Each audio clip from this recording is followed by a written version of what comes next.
Tonight, we're going to descend beneath Winterfell, the ancient seat of House Stark, into a place where time moves differently, where 8,000 years of northern history rests in stone and shadow. We'll explore the crypts, those deep chambers carved from the living rock beneath the castle, where the kings of winter sleep with iron swords across their laps. We'll discover what these stone passages tell us about memory and legacy, about how the living honour the dead, about the weight of family and the long patience of the North. But don't worry, this isn't going to be a tale of horror or sudden frights, though the crypts have certainly inspired their share of ghost stories. Instead, we'll move slowly and carefully through these ancient halls, examining the stone faces of long-dead lords, contemplating why the North buries its rulers beneath the earth, and considering what it means when a family guards the bones of its ancestors for millennia. We'll look at the iron swords and the stone effigies, the collapsed passages and the deeper darkness, the stories carved in rock and the mysteries that remain even after 8,000 years. If you enjoy these calm explorations of Westeros, where we let the world unfold at its own gentle pace, a like and subscribe really helps others find their way to these peaceful journeys. And to those already here, thank you for returning to explore another corner of this vast, intricate world. So settle in now, let your shoulders drop away from your ears, take a slow breath, and feel it move through you, deep into your chest and belly. Imagine you're standing at the top of a stone staircase, torchlight flickering on ancient walls, the air cool and still, and nothing but time stretching out before you. Let's begin our slow descent into the Crypts of Winterfell, into the stone memory of the North. The story of the crypts begins, as so many northern stories do, with Brandon the Builder, that legendary figure from the Age of Heroes who supposedly raised the wall and built Storm's End and constructed Winterfell itself from massive blocks of grey stone. Whether Brandon the Builder was one man or many, whether he lived 4,000 years ago or 8,000 or somewhere in between, is a question that has occupied maesters for generations, and we'll probably never know the truth with certainty. But the legends agree on this much.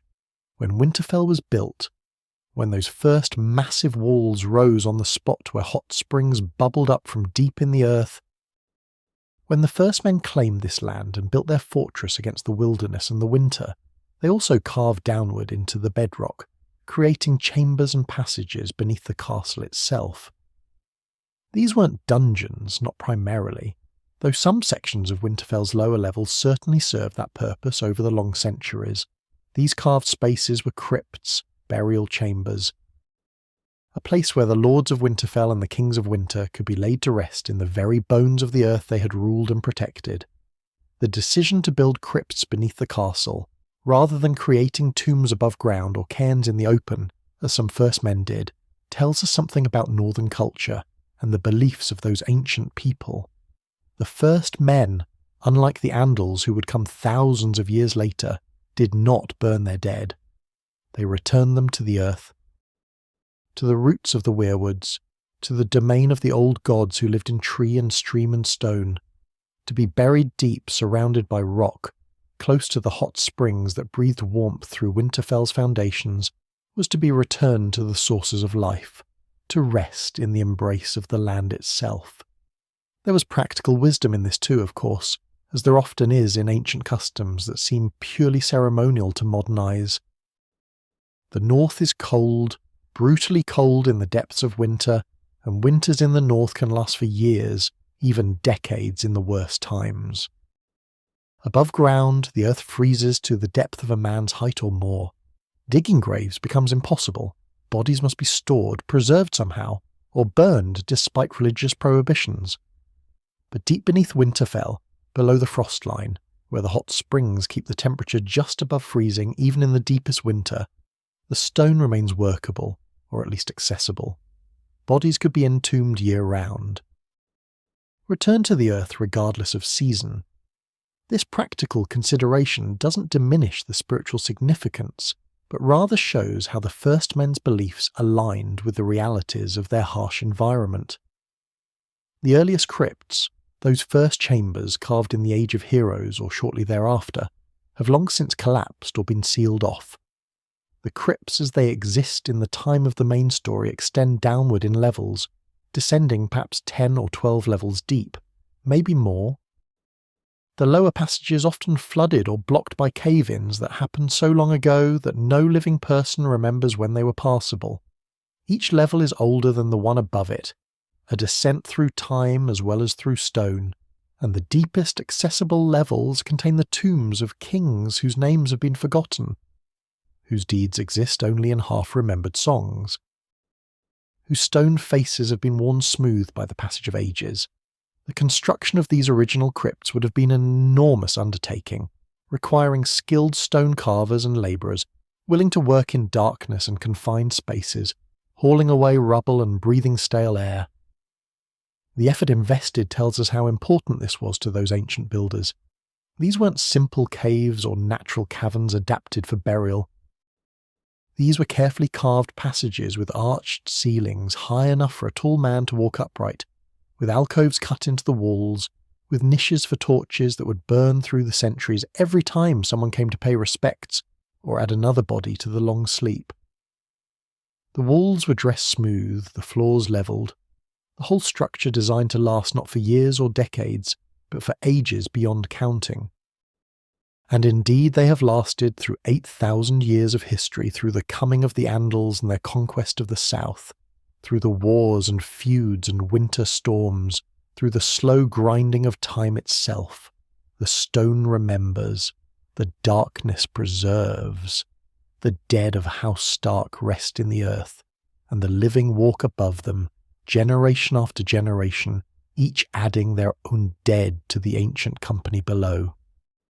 Brandon the Builder himself, if he truly existed as a single person, rather than as a legendary composite of many builders, is said to be buried in the deepest part of the crypts, though his tomb has never been identified with certainty, assuming it even still exists after so many thousands of years. The stone carvers of later ages would have had no way of knowing which ancient eroded statue represented the founder of their house, if any of them did. But the tradition holds that he is down there somewhere, in the darkness beyond where torchlight reaches, in passages that may have collapsed millennia ago, resting in the stone he shaped with such skill. Whether this is true or simply a comforting story the Starks tell themselves, it speaks to the importance of continuity in northern culture, the sense that the founder and the current lord are linked by an unbroken chain of stone and bone and blood descending through the earth. The iron swords, that distinctive feature of Stark burials, were not originally part of the tradition, at least not in the very beginning. The oldest statues in the deepest levels that can still be accessed show stone lords with empty laps, their hands folded across their chests or resting on their knees, but no weapons. The iron swords appear to be a later addition to the burial rite, though later in this context might still mean 6,000 or 7,000 years ago, impossibly ancient by most standards, but newer than the crypts themselves. The reason for the swords, the meaning behind the tradition, depends on who you ask and which story you believe. The most common explanation, the one old Nan would have told to children of Winterfell, is that the iron swords keep the spirits of the dead from walking. The kings of winter were powerful men, strong in life, their wills like iron themselves. Without something to hold them in their tombs, the story goes, they might rise in times of great need or great danger, their spirits walking the dark passages, perhaps even climbing to the world above. The iron across their laps pins them in place, binds them to their rest, ensures that the dead stay dead. Whether this is superstition, or whether there is some deeper truth to it, some property of iron that affects spirits or magic or the strange forces that seem to linger in the north, is impossible to say with certainty. Other explanations exist, of course, and they tell us different things about how the north views death and honour. Some masters argue that the swords are purely symbolic, representing the warrior nature of the Stark lords, the fact that they were kings and war leaders who defended their people with steel and strength. To be buried with a sword, even a stone statue of a man with an iron sword, is to be honoured as a warrior, to be remembered as someone who fought and led and protected. The sword becomes a marker of status, a way of distinguishing the Lords of Winterfell from lesser members of the family, who might also be buried in the crypts but who would receive simpler monuments. There's also the possibility, suggested by some of the older texts in the Citadel's libraries, that the iron swords serve a protective function not for the living but for the dead themselves. In this interpretation, the iron doesn't pin the spirits down but rather shields them from outside forces that might disturb their rest, or attempt to use their remains for darker purposes. The North has always been a place where strange things happened, where magic lingered longer than in the South, where the old powers were still remembered if not fully understood. Iron has protective properties in many folk traditions, not just in the North, but throughout the known world. It disrupts magic. Some say, or at least certain kinds of magic, it grounds power, makes it earthly and solid rather than ethereal and dangerous. So perhaps the iron swords were meant to guard the dead from being disturbed by forces beyond the grave, a kind of warding placed over each tomb to ensure that these ancestors would not be used as puppets or vessels by things that should have no power over them. We may never know which explanation is true, or if all of them contain some element of truth mixed with centuries of speculation and storytelling. What we can say with certainty is that the tradition became firmly established at some point in the distant past, and that for thousands of years every Lord of Winterfell and King of Winter received an iron sword as part of their burial, the blade laid across the stone lap of their effigy, a permanent marker of who they were and what they represented. The stone effigies themselves are remarkable works of craftsmanship, especially considering that many of them were carved hundreds or thousands of years ago by artisans working by torchlight in cramped conditions deep underground. Each statue was carved to resemble the person it honoured, or at least that was the intention. Though whether they truly captured the features of long-dead lords, or whether they gradually became stylised representations following certain conventions of northern art, we can only guess. The more recent statues, those from the last few centuries, show clear individual characteristics.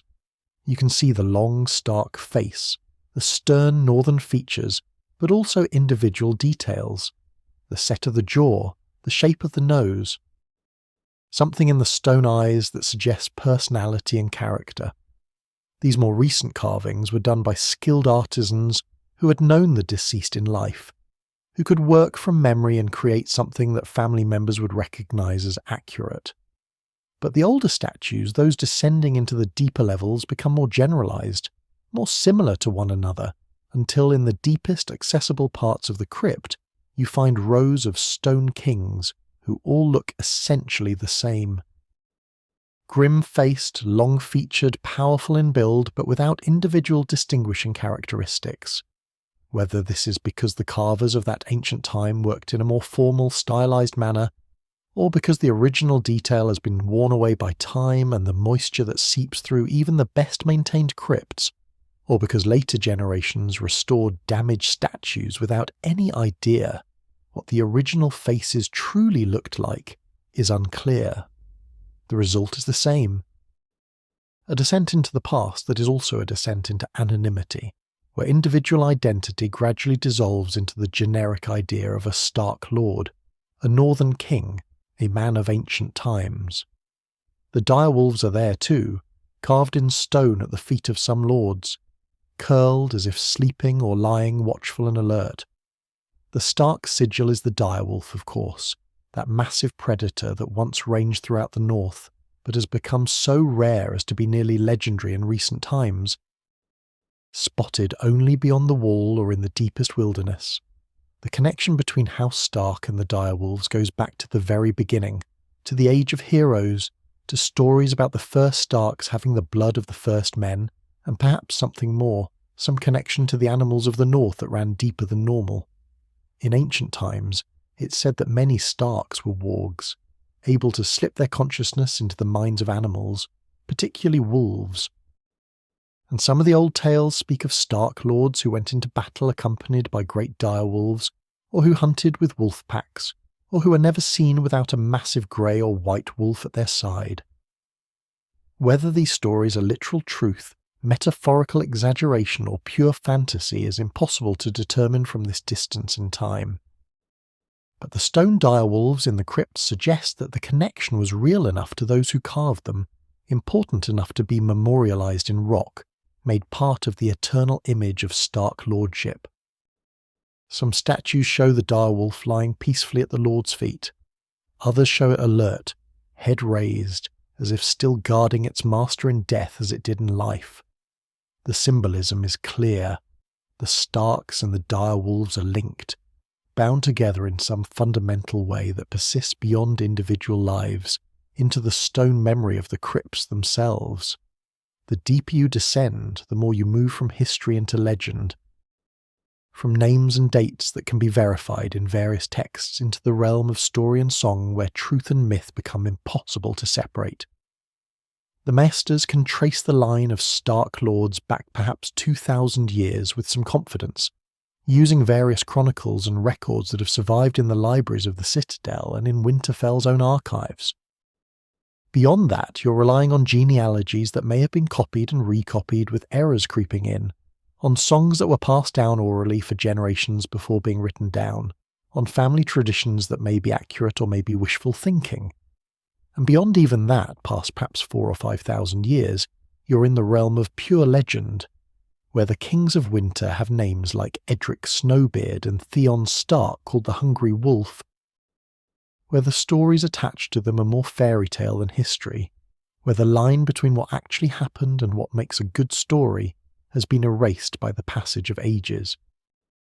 But those legendary kings are down there too, their stone faces staring into the darkness, their iron swords across their laps, their names carved in runes that become harder to read the deeper you go, sometimes because the stone has eroded, sometimes because the style of carving has changed so much that modern eyes can barely recognise the letters as language at all. The crypts hold them all, the verified and the legendary alike, because to the stone it makes no difference. Dead is dead. The past is the past. And 8,000 years is a very long time, long enough that even legends seem like they might be true, simply because they've lasted so long in the telling. The sense you get, descending through these levels, passing row after row of stone lords in their alcoves, is of weight and depth and time beyond normal human comprehension. This is what it means to be a Stark, the crypts seem to say. This is the line you come from, stretching back beyond memory, beyond history, into the mists of the Age of Heroes when the world was younger and stranger, and the old gods walked more openly in the land.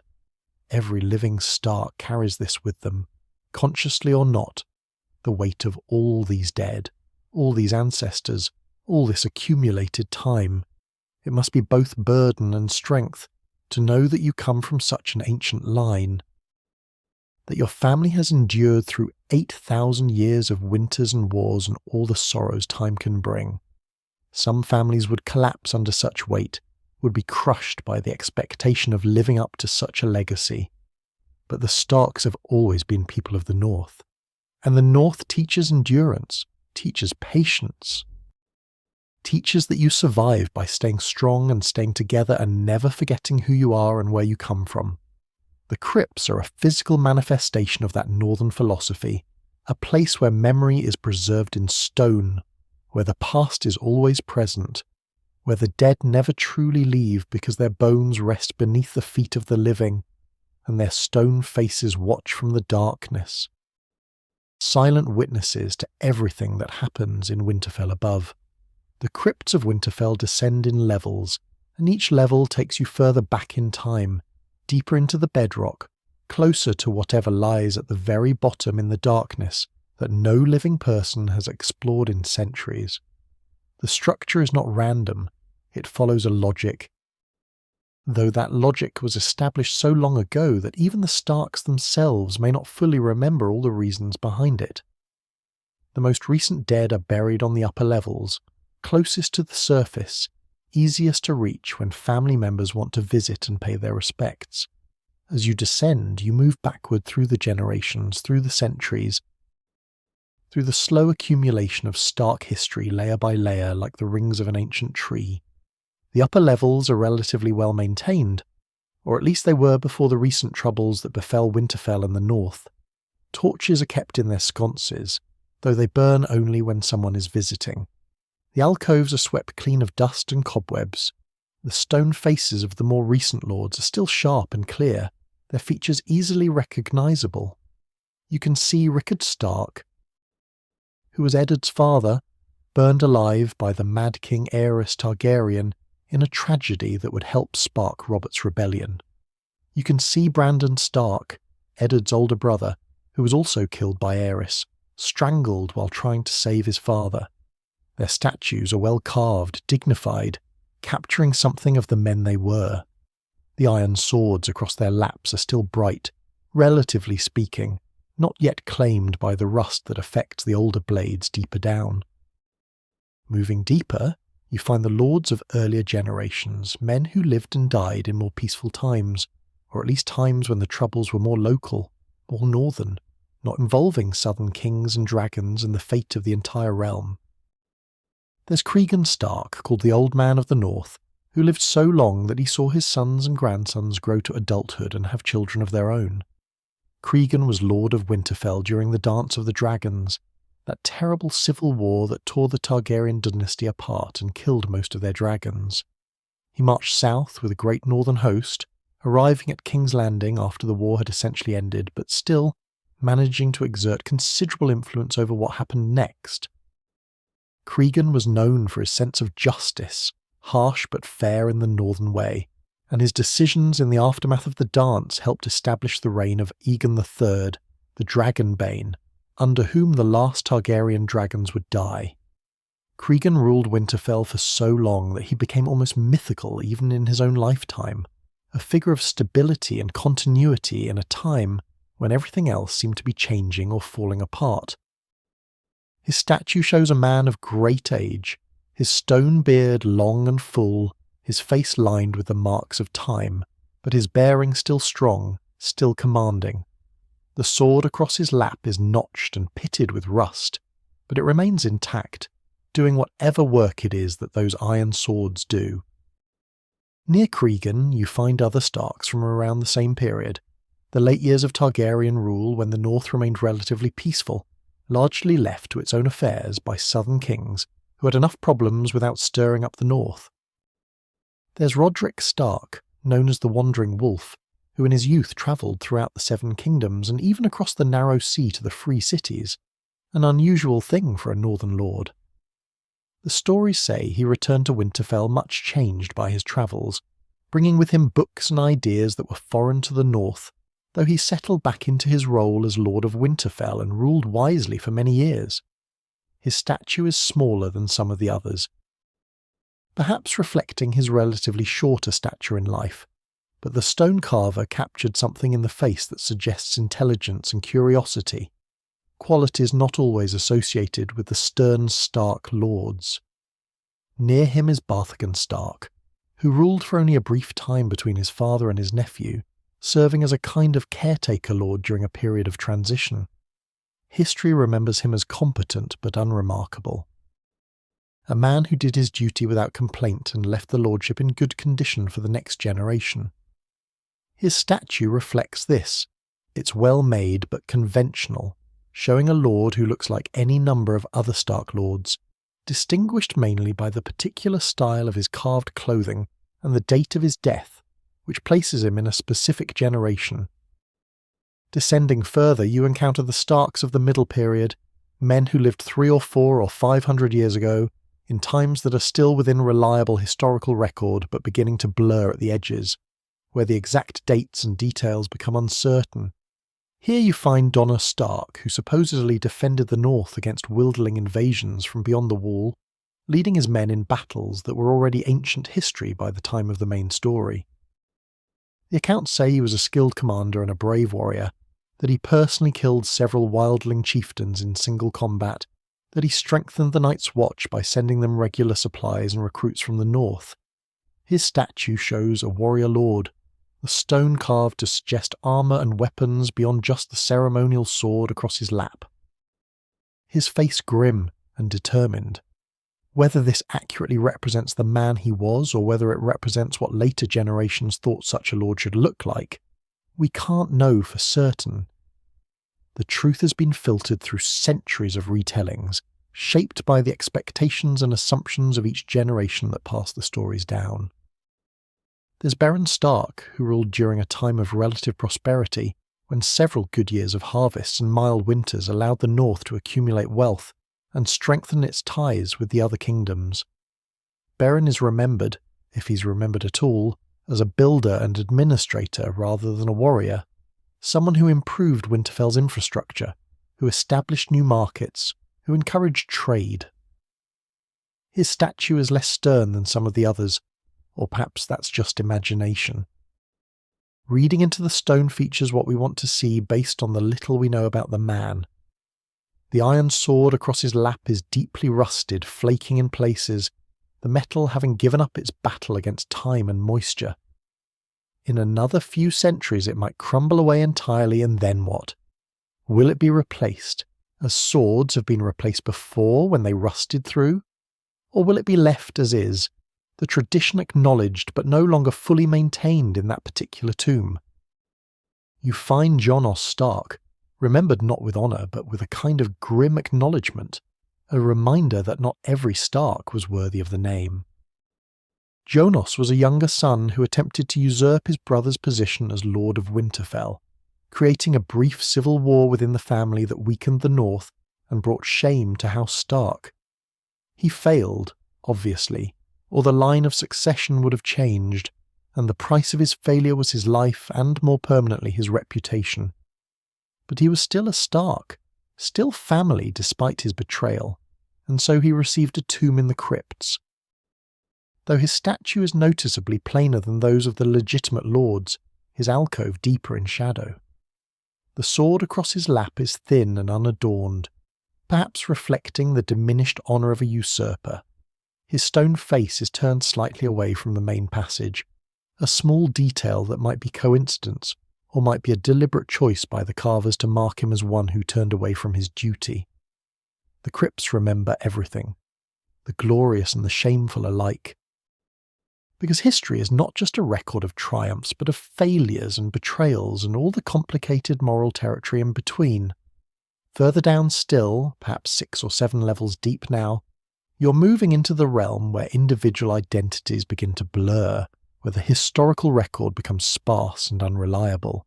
Here are Starks whose names are preserved in family genealogies, but about whom little else is known. Benjen Stark, who might have been called Benjen the Sweet or Benjen the Bitter, depending on which family tradition you follow, and about whom we know almost nothing except that he existed and ruled and died and was buried here.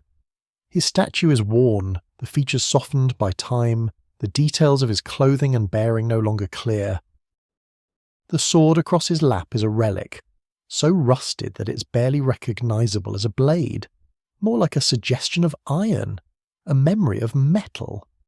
But it's still there, still doing whatever work those swords do, still maintaining the tradition across centuries. There are women in the crypts too, though fewer of them, and their statues are different, often smaller, placed in alcoves that are less prominent than those of the lords. The tradition has always been that only the lords of Winterfell and kings of winter receive the full honour of a statue and tomb in the crypts, but there have been exceptions over the centuries.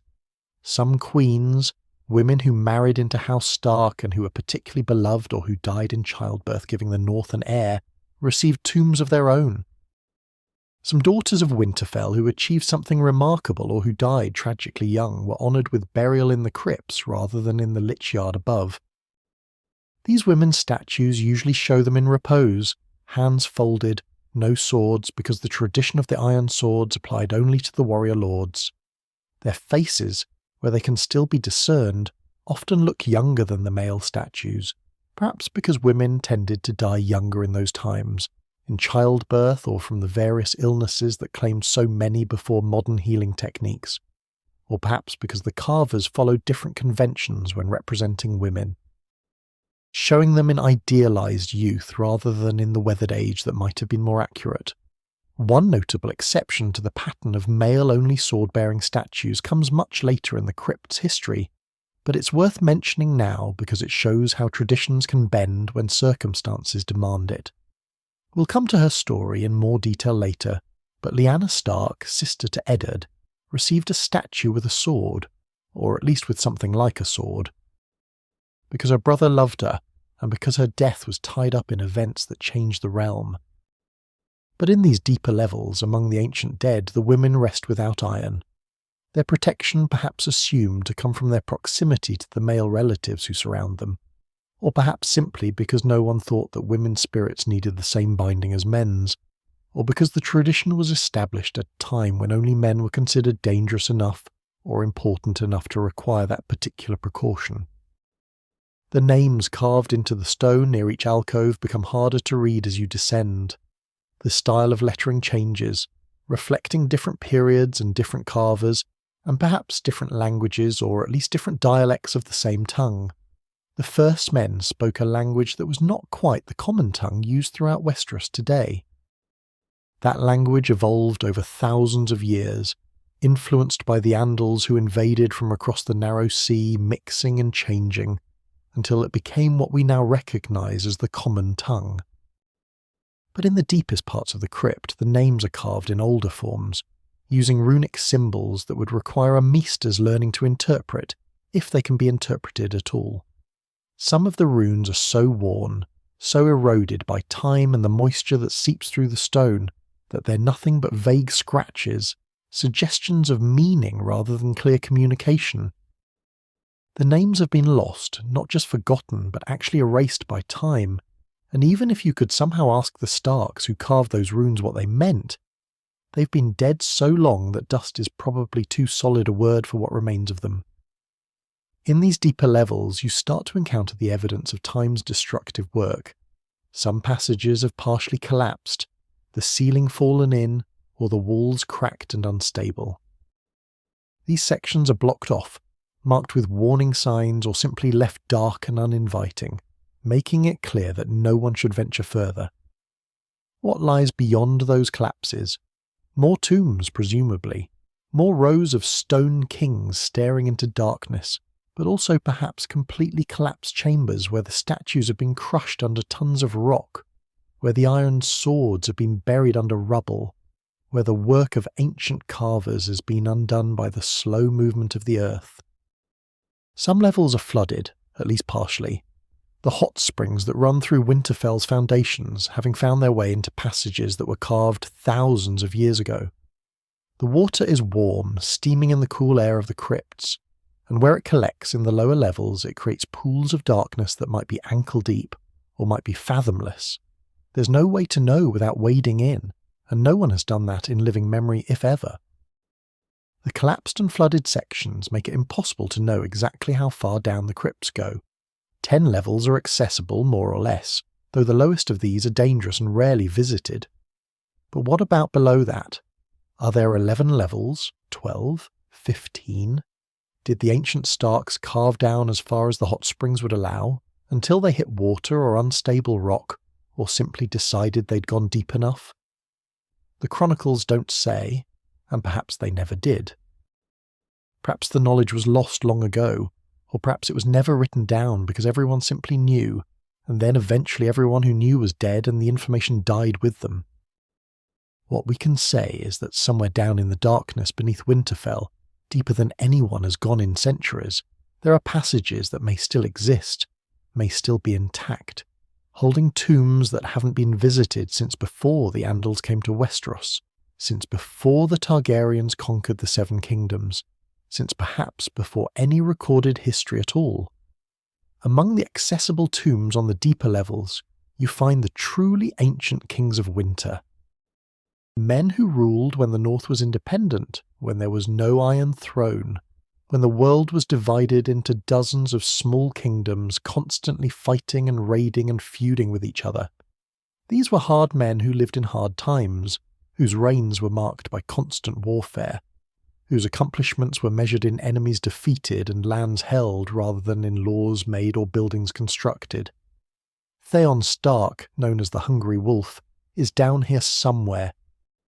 His exact location unclear because the statues at this level all look so similar, so worn by time, that distinguishing one from another becomes nearly impossible. The Hungry Wolf is said to have been a terror to the enemies of the North, a king who expanded Stark territory through conquest and intimidation, who never backed down from a fight, who ruled with an iron hand and demanded absolute loyalty from his bannermen. Whether he was a great king or a tyrant or something in between probably depends on your perspective and your distance from his reign. His own people presumably respected or at least feared him.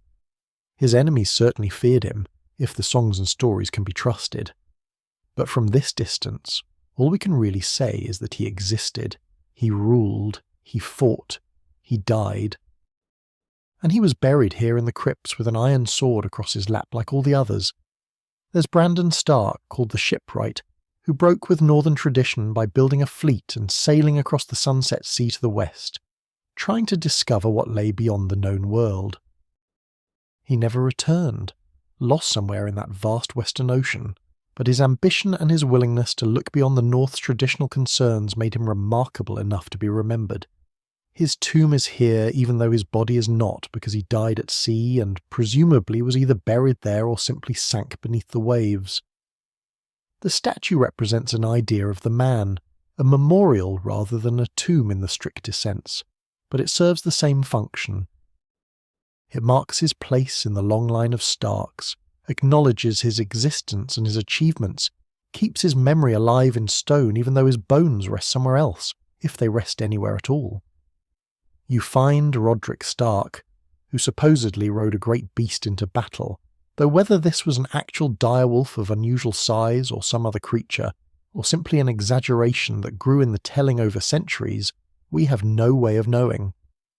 His statue, where it can be identified among the many worn faces at this level, supposedly shows something at his feet, a shape that might be a wolf, or might be any number of other things, or might just be a natural variation in the stone that later generations interpreted as intentional carving. The stories about Roderick describe him as a fearsome warrior, a king who personally led his armies, who inspired such loyalty in his men that they would follow him anywhere. Whether this is accurate history or wishful thinking projected backward onto a historical figure about whom we actually know very little is impossible to determine. The stone face offers no answers. It stares into the darkness as all the others do, keeping whatever secrets it might hold. The deeper you go, the more you realize that individual identity has been lost, replaced by the generic idea of a Stark king.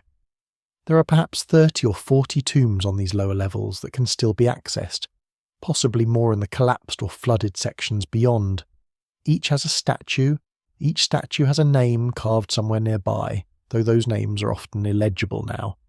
Each statue supposedly represents a real person who lived and ruled and died. But the personal details that would make them individuals rather than types have been worn away by time. They become instead a representation of Stark lordship itself, of the long continuity of the family, of 8,000 years of history compressed into stone. You could stand before any of these ancient kings and project onto them whatever characteristics you imagine northern rulers should have. Stern, just, brave, hard, enduring, and you'd probably be right about some of them and wrong about others, but there's no way to know which is which. The stone has become a mirror reflecting our assumptions about the past rather than a window, showing us what the past actually was. This loss of individual identity might seem sad, a failure of memory, a triumph of time over human attempts at immortality. But there's another way to look at it, one that might be more in keeping with northern philosophy. The individual dies, yes, and eventually even the individual's memory dies. But the family endures, the line continues, the stone walls of Winterfell stand above, and the stone passages of the crypts extend below, and that continuity is what matters. These ancient kings are not forgotten, not really, because they are part of the great chain of Stark history. links in a line that stretches back to Brandon the Builder and forward to whoever holds Winterfell now or will hold it in the future. Their individual names and deeds may be lost, but their contribution to that continuity is preserved simply by their presence here, by the fact that they lived and ruled and passed on the lordship to the next generation, maintaining the unbroken line. In this sense, the crypts are not so much about preserving individual memory as about demonstrating collective endurance, showing that House Stark has lasted for 8,000 years, not because of any single remarkable individual, but because of the accumulated strength of all these individuals together, each doing their part, each adding their stone to the great structure that is the family itself. The iron swords on these lower levels are in poor condition, many of them rusted through, some having fallen from the stone laps and lying on the floor of the alcoves or even in the main passages where they were stepped over so many times by visitors that they've been pressed into the stone dust that covers everything down here. Some swords have been replaced over the centuries. You can tell because the iron is in better condition, or because the style is wrong for the period when that particular king lived. A tomb from 4,000 years ago shouldn't have a sword made using techniques that were developed only 2,000 years ago. But there it is, suggesting that at some point someone noticed the original sword had rusted away and decided to replace it, maintaining the tradition even if not the original artifact. Other swords are clearly original, dating to whenever the tomb was created, and these are often in the worst condition, barely recognisable as swords, more like rough bars of corroded metal that happen to be sword-shaped. But they're still there, still technically fulfilling their function, whatever that function actually is. The sense of weight increases as you descend, not just the physical weight of all the stone above you, though that's certainly present, but a kind of psychological or spiritual weight, the accumulated pressure of all these dead, all this history, all this time. It's not frightening exactly, or at least it shouldn't be frightening to someone who belongs here, who has Stark blood and the right to walk these passages. But it is heavy, impressive in the way that ancient things are impressive, demanding a kind of respect or at least acknowledgement. These crypts have been here longer than most families have existed. They've witnessed the rise and fall of kingdoms, the coming and going of religions, the slow turning of ages. The stones remember things that no living person knows, events that have been completely forgotten, names that have passed out of human knowledge but that are still carved somewhere in the darkness, waiting in case anyone ever bothers to look. The crypts are patient. They have time, all the time in the world. The living rush about above, caught up in their brief urgent lives. But down here time moves differently, measured in centuries rather than days, and everything that seems so important to the living is revealed as temporary, passing, ultimately not as significant as it seems in the moment. The stone endures, the darkness waits. The dead rest beneath the earth, and eventually every living Stark will join them, will take their place in an alcove, will become one more stone face staring into the shadows, one more link in the chain that extends back into legend and forward into an unknown future. The iron swords that lie across the laps of the Stone Lords have been there for so long that they've become part of the landscape of the crypts, as natural and expected as the stone itself. But if you stop and really look at them, really consider what they represent and why they're there, they become strange again, worthy of contemplation and questioning. Iron is a practical metal, strong and relatively common, capable of holding an edge, useful for tools and weapons and all the implements of daily life. But iron is also symbolic in ways that go beyond its practical applications, particularly in the north, particularly in connection with death and magic and the old powers that once walked more openly in the world. The choice to place iron swords specifically, rather than swords of bronze or steel or some other metal, rather than stone carvings of swords or no swords at all, suggests that iron itself matters, that there's something about this particular metal that makes it appropriate or necessary for whatever function these swords are meant to serve. The most common explanation for the iron swords The one that old Nan would have told to the Stark children when they were young enough to believe in ghost stories, and wise enough to understand that some stories contain truth, even if they're not literally factual, is that the swords keep the spirits of the dead from walking. This explanation treats the swords as a kind of binding or imprisonment, a weight that holds the dead in their tombs, preventing them from rising and wandering the passages or climbing to the world above. The logic here is sympathetic magic of a sort. Just as iron can pin down physical things, can hold them in place through weight and strength, so too can it pin down spiritual things, can anchor a ghost or a revenant or whatever form a dead person's consciousness might take if it tried to persist beyond death.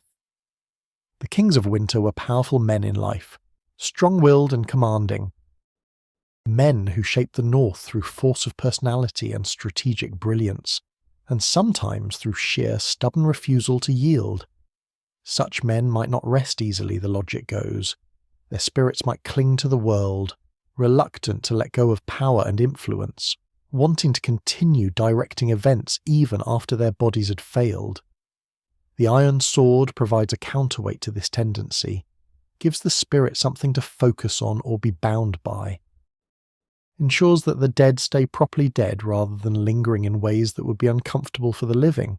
There's a certain comfort in this explanation, a sense that the living have thought about the problem of death and have taken reasonable precautions, that the traditions exist for good reasons even if those reasons are rooted in beliefs that modern masters might dismiss as superstition. It suggests that the ancient Starks understood something about death and the persistence of consciousness that we might have forgotten or chosen not to believe, and that they acted on that understanding in practical ways, creating physical barriers to spiritual dangers. Whether you believe that spirits can actually walk, that the dead can return in some form that's not purely metaphorical, the tradition of the Iron Sword shows that the people who established it believed such things were possible, believed they were taking necessary protective measures, believed that without the iron the dead might indeed rise and cause problems for the living. But there are other interpretations of the Iron Swords, other ways of understanding what they might mean or what function they might serve. Some scholars, particularly those trained at the Citadel who approach everything from a more sceptical, rational perspective, argue that the swords are purely symbolic, that they represent the warrior nature of the Stark lords rather than serving any magical or protective function. In this interpretation, the sword is a marker of status and identity. The Lords of Winterfell and the Kings of Winter were military leaders, commanders who defended the North against wildling raids and rival kingdoms and all the threats that emerged over 8,000 years of history. To be buried with a sword, even a stone statue with an iron sword, is to be remembered as a warrior, to have that aspect of your identity preserved for as long as the stone endures. The sword becomes a kind of eternal statement. This person fought, this person defended, this person was willing to use violence when necessary to protect what they valued. It's a memorial rather than a ward, a way of honouring the dead rather than binding them. This interpretation is less supernatural, more grounded in the social and cultural practices that humans have always engaged in around death. We want to remember the dead in certain ways, want to preserve particular aspects of their identity, want to ensure that future generations understand who these people were and what they valued. Placing a sword with a warrior's body or statue makes perfect sense in this context. No magic required, no spirits to bind, just the simple human desire to mark death with symbols that capture life. The fact that the tradition persisted for thousands of years doesn't necessarily mean it was serving a magical function. It might simply mean that it was serving a social and psychological function effectively enough that each generation chose to maintain it, passing on the practice without necessarily preserving the original reasoning. There's also a middle interpretation, one that acknowledges both the symbolic and the potentially functional aspects of the iron swords. In this view, the swords serve as protection not for the living from the spirits of the dead Starks, but for the dead themselves from outside forces that might disturb their rest or use their remains for darker purposes. The North has always been a place where magic lingered, where strange things happened more frequently than in the South, where the boundaries between the natural and the supernatural seemed thinner and more permeable.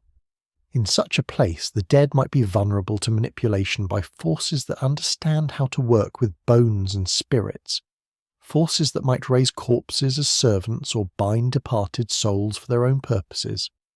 The iron swords, in this interpretation, act as wards or shields, protecting the dead from such violations, ensuring that they can rest undisturbed regardless of what magical forces might be operating in the world above or in the deeper passages below.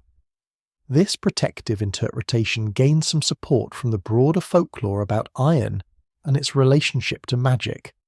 Throughout Westeros and beyond, iron is considered to have properties that interfere with certain kinds of magic or that provide protection against supernatural threats. The others, those legendary beings of ice and death from beyond the wall, can supposedly be harmed by iron and steel in ways that bronze cannot harm them. Certain folk traditions warn against wearing iron when trying to commune with spirits, or when entering places where the old magic is strong, because the iron will disrupt the connection, will make it harder or impossible to perceive or interact with supernatural forces. If iron disrupts magic, if it interferes with the operation of supernatural powers, then placing iron on or near the bodies of the dead might serve to protect them from magical interference, might create a barrier that prevents necromancers or sorcerers or darker things from using these bones for their own purposes. The condition of the iron swords varies greatly depending on how long they've been in the crypts and how well they've been maintained. The swords on the more recent tombs, those placed within the last century or two, are still relatively intact. Recognisable as swords, showing rust and corrosion but maintaining their basic structure and shape. These swords could still serve whatever function they're meant to serve, whether that's symbolic or magical or both. But as you descend into the deeper levels, as you move back through time toward the more ancient tombs, the swords deteriorate. Iron, despite its strength, is subject to oxidation, particularly in the damp conditions that prevail in parts of the crypt where water seeps through the stone, or where the humidity from the hot springs creates moisture in the air. Rust is a slow process but an inexorable one. Iron gradually transforming into iron oxide, the metal losing its structural integrity, becoming brittle and flaky and eventually crumbling into rust-coloured dust. Many of the swords in the deeper crypts are barely recognisable as swords anymore. Their rough bars of corroded metal, their edges gone, their shapes distorted, sometimes broken into pieces that lie scattered in the alcoves or have fallen to the floor. Some have rusted through entirely, leaving only stains on the stone where the metal used to rest. Orange-brown marks that show where a sword once was, but that now preserve nothing but the memory of iron. When a sword reaches this state, when it has rusted away to nothing or nearly nothing, what happens? Does the tradition require that it be replaced, that a new iron sword be forged and placed where the old one was, maintaining the continuity of protection or symbolism? Or is the tradition allowed to lapse for that particular tomb, the sword having served its purpose for as long as it could, and now being permitted to fade away? The evidence suggests that sometimes swords have been replaced. You can find tombs from very ancient times, tombs that date back 3,000 or 4,000 years, that have swords which are clearly much newer, perhaps only a few hundred years old, made using techniques that didn't exist when the tomb was created. This suggests that at some point someone noticed that the original sword had rusted away and decided to replace it, to maintain the tradition even for kings whose names were no longer clearly remembered, whose deeds had passed into legend or been forgotten entirely. But other ancient tombs have no swords at all, just the remnants of rust, or sometimes not even that, just empty stone laps waiting for something that will never be replaced. The decision of whether to replace a rusted sword seems to have been made on a case-by-case basis, perhaps depending on how important that particular lord was considered to be, or how accessible the tomb was. or simply on whether anyone noticed and had the time and resources to commission a new sword. The practical work of maintaining the crypts, of checking the swords and replacing them when necessary, of keeping the passages clean and the statues in good repair, fell to specific servants of Winterfell, often older men who had served the family for decades and who were trusted with this important if unglamorous duty.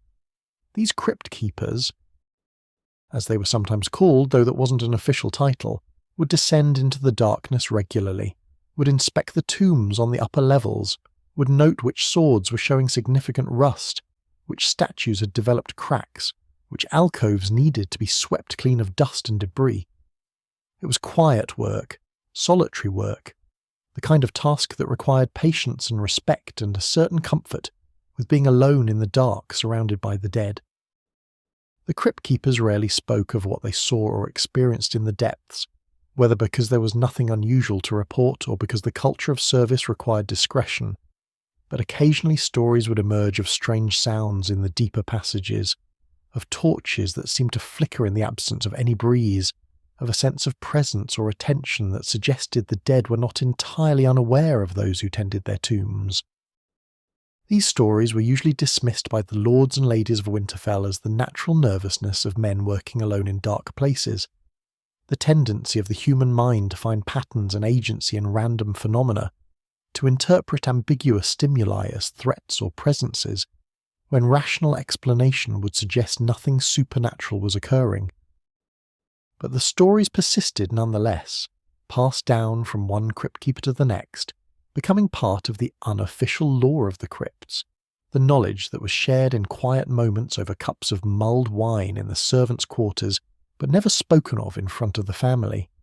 According to these stories, the iron swords did more than just sit there inert. They hummed, some crypt keepers claimed, or vibrated slightly, or felt warm to the touch, even though the air in the crypts was always cool. The swords on certain tombs would need to be replaced more frequently than others, as if something was wearing them away faster than normal rust could account for.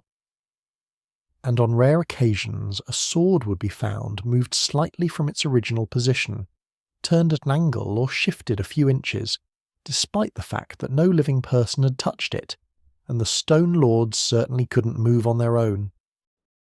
These reports might be nothing more than the errors of memory or perception, the small mistakes that accumulate when you're performing repetitive tasks in challenging conditions. Or they might suggest that something more complex is happening in the crypts, that the iron swords are indeed serving some function that occasionally manifests in observable ways, that the dead are not quite as inert as they appear, that the boundary between life and death is more permeable than comfortable rationality would prefer to believe. The Mesters would dismiss such reports as superstition, would explain them away as the products of fear and insufficient lighting and the human tendency to see meaning in randomness. But the crypt keepers who actually worked in the depths, who spent hours alone in the darkness tending to the dead, often had a different perspective. A sense that there were things happening in the crypts that couldn't be easily explained, that the traditions existed for reasons that went beyond simple symbolism, that the iron swords were necessary in ways that might not be fully understood but that were nonetheless real.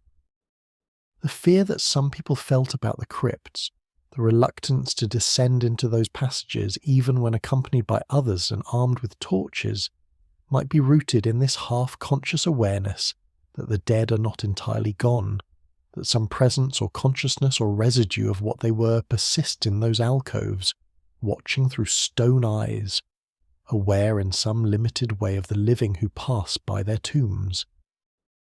This fear was not universal. Many members of House Stark throughout history felt perfectly comfortable in the crypts, visited regularly to pay respects or to think in the quiet solitude of those passages, experienced no discomfort or sense of threat. But others, including some who were blood of the family and who should have felt at home in that ancestral space, found the crypts deeply unsettling, would avoid going down there if at all possible, would experience genuine dread at the thought of descending those stairs into the darkness. Hodor's fear of the crypts was perhaps the most extreme example of this reaction. a terror that seemed disproportionate to any rational cause, but that was nonetheless genuine and debilitating. Hodor, whose real name was Walder, but who could speak only the single word. Quote one was by all accounts a gentle soul, kind and helpful despite his simple mind, willing to do almost any task asked of him without complaint. But he would not enter the crypts. He would become agitated, would back away, would repeat his single word with increasing distress if anyone tried to force or cajole him into descending those stairs. The reason for this fear would not become clear until much later, until Bran's visions revealed what had happened to young Wylis, how his mind had been broken by a paradox of time, how he had experienced his own death before it happened, held a door against the dead while his past and future selves occupied the same moment. That door was not in the crypts, but perhaps Hodor's broken mind associated the crypts with death and darkness and the terrible thing that was coming, could sense in those passages some echo of the horror that awaited him, could feel through the distortion of his consciousness that the crypts were connected somehow to his fate.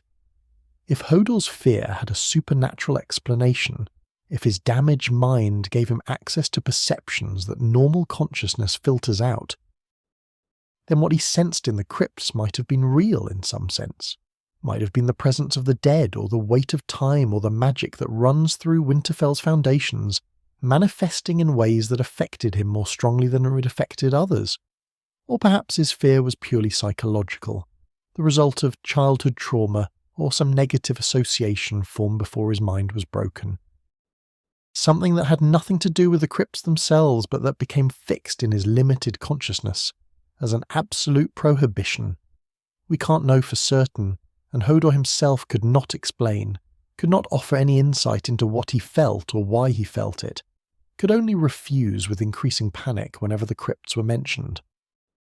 The Iron Swords, then, represent a mystery that has never been fully solved, a tradition whose original purpose may have been lost, but whose practice continues because continuity itself has value, because maintaining the old ways creates stability and connection across generations, because even if we don't fully understand why something is done, we can honour the fact that our ancestors thought it important enough to establish and maintain. The swords might be protection against walking spirits, or symbols of warrior status, or wards against outside magical interference, or simply habit perpetuating itself across millennia. They might serve all these functions simultaneously, might accumulate meaning over time so that what began as one thing becomes several things. Layers of interpretation and purpose, building up like the levels of the crypt themselves. Each generation adding their understanding to what came before without fully replacing it.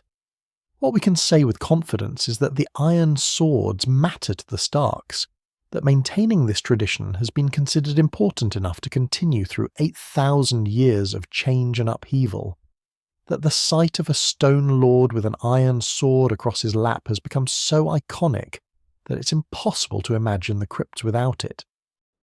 The swords are part of what makes the crypts what they are, part of the visual language of Stark identity, part of the accumulation of custom and belief and practice that defines the family in the north.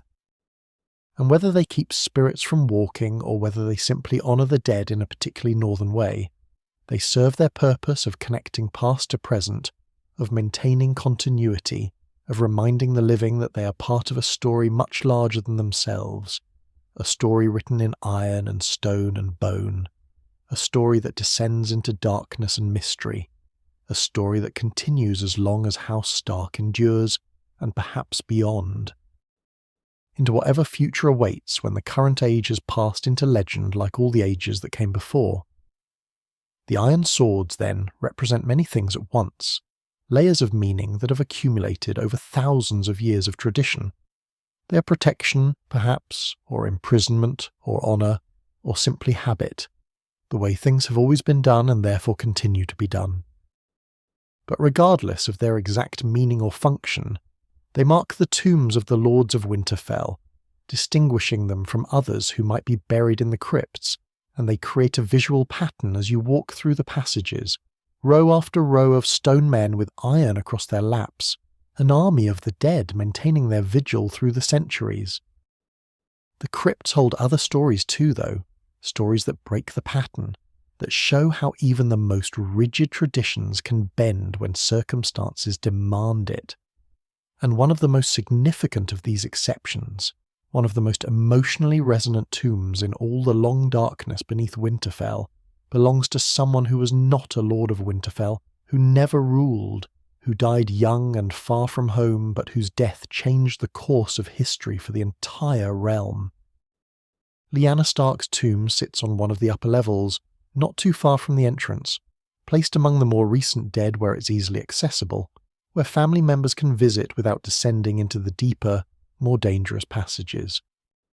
She died in the year 283 after Aegon's conquest, at the age of perhaps 16 or 17 years old, under circumstances that were tragic and mysterious, and that would remain partially mysterious even centuries later, when scholars tried to piece together exactly what happened and why. Lyanna was the daughter of Rickon Stark, Lord of Winterfell, sister to Brandon, Eddard and Benjen Stark.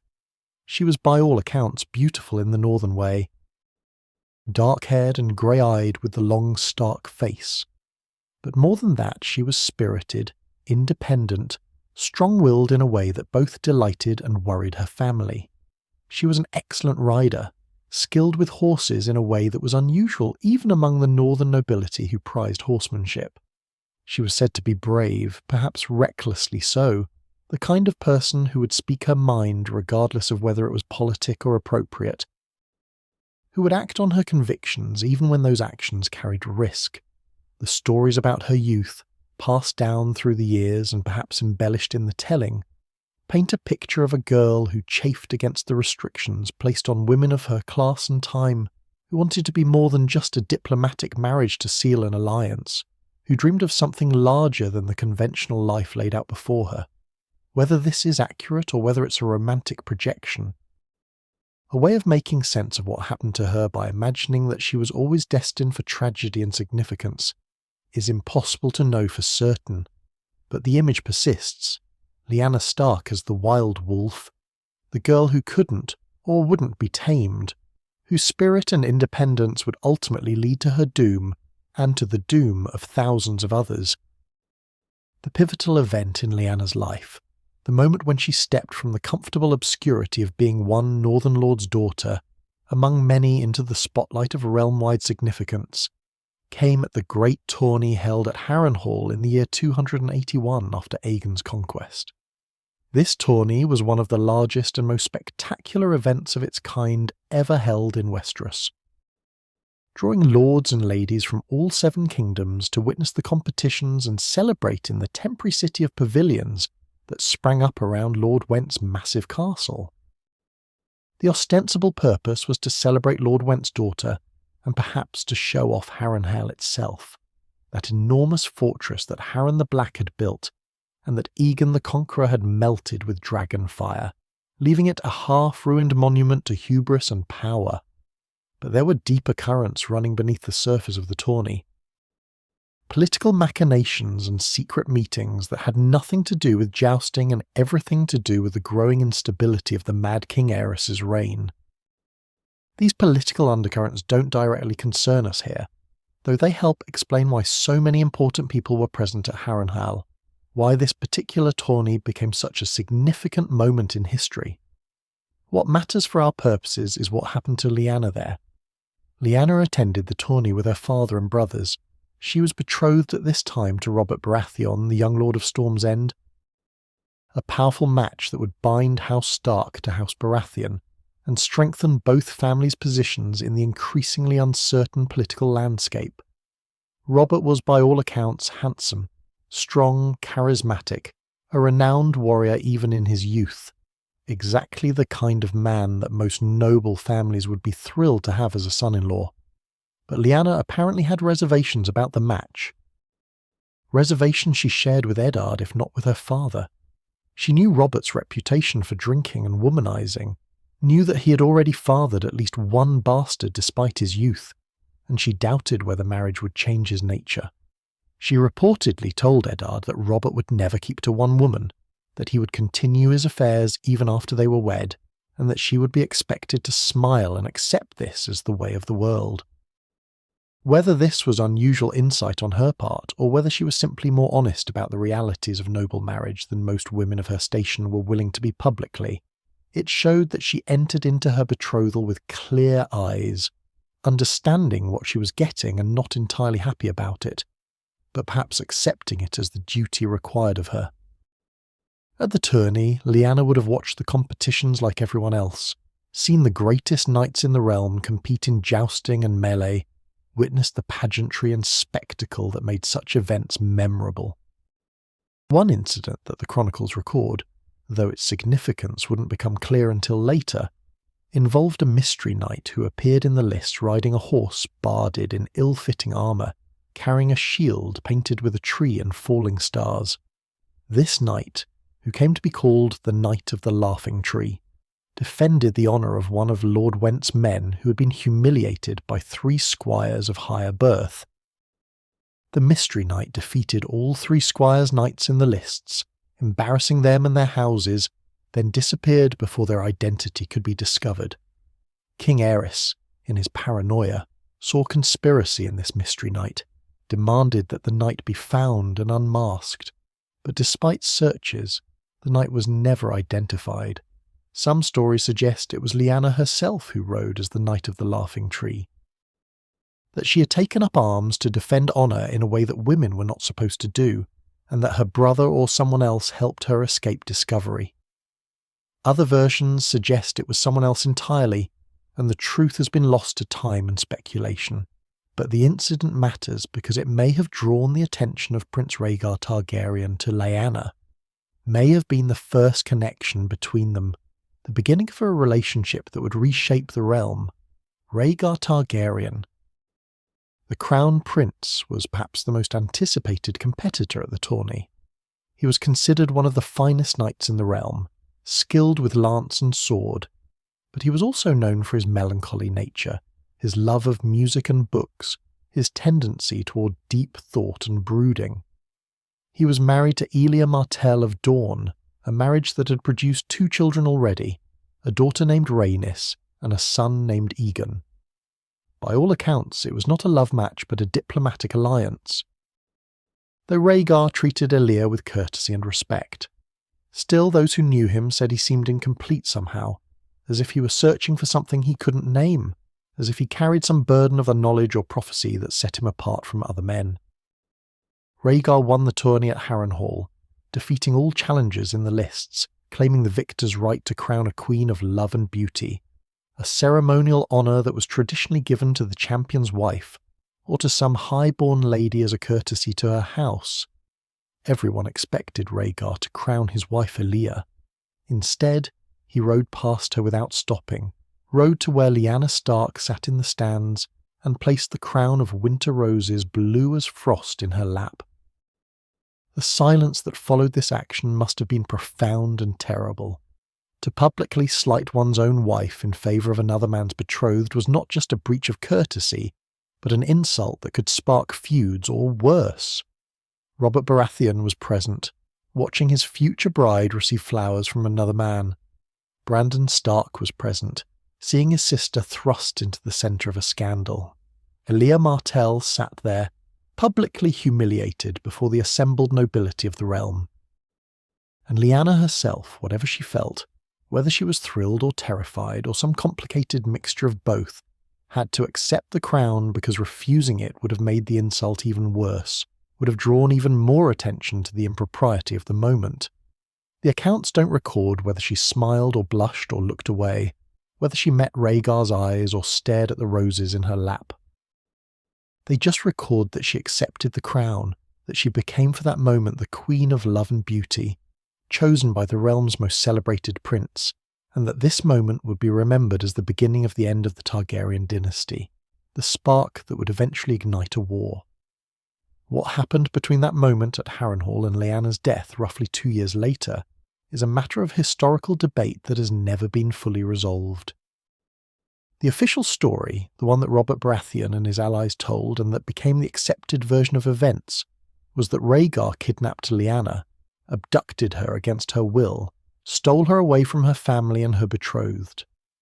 This kidnapping prompted Brandon Stark to ride to King's Landing, demanding that Rhaegar face him and answer for the crime, which led to Brandon's imprisonment and eventually his death, along with his father Rickon at the hands of the Mad King.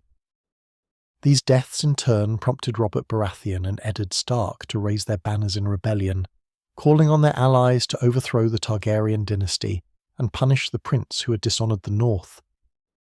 The rebellion was fought in Lyanna's name for her honour to rescue her from the dragon prince who had stolen her.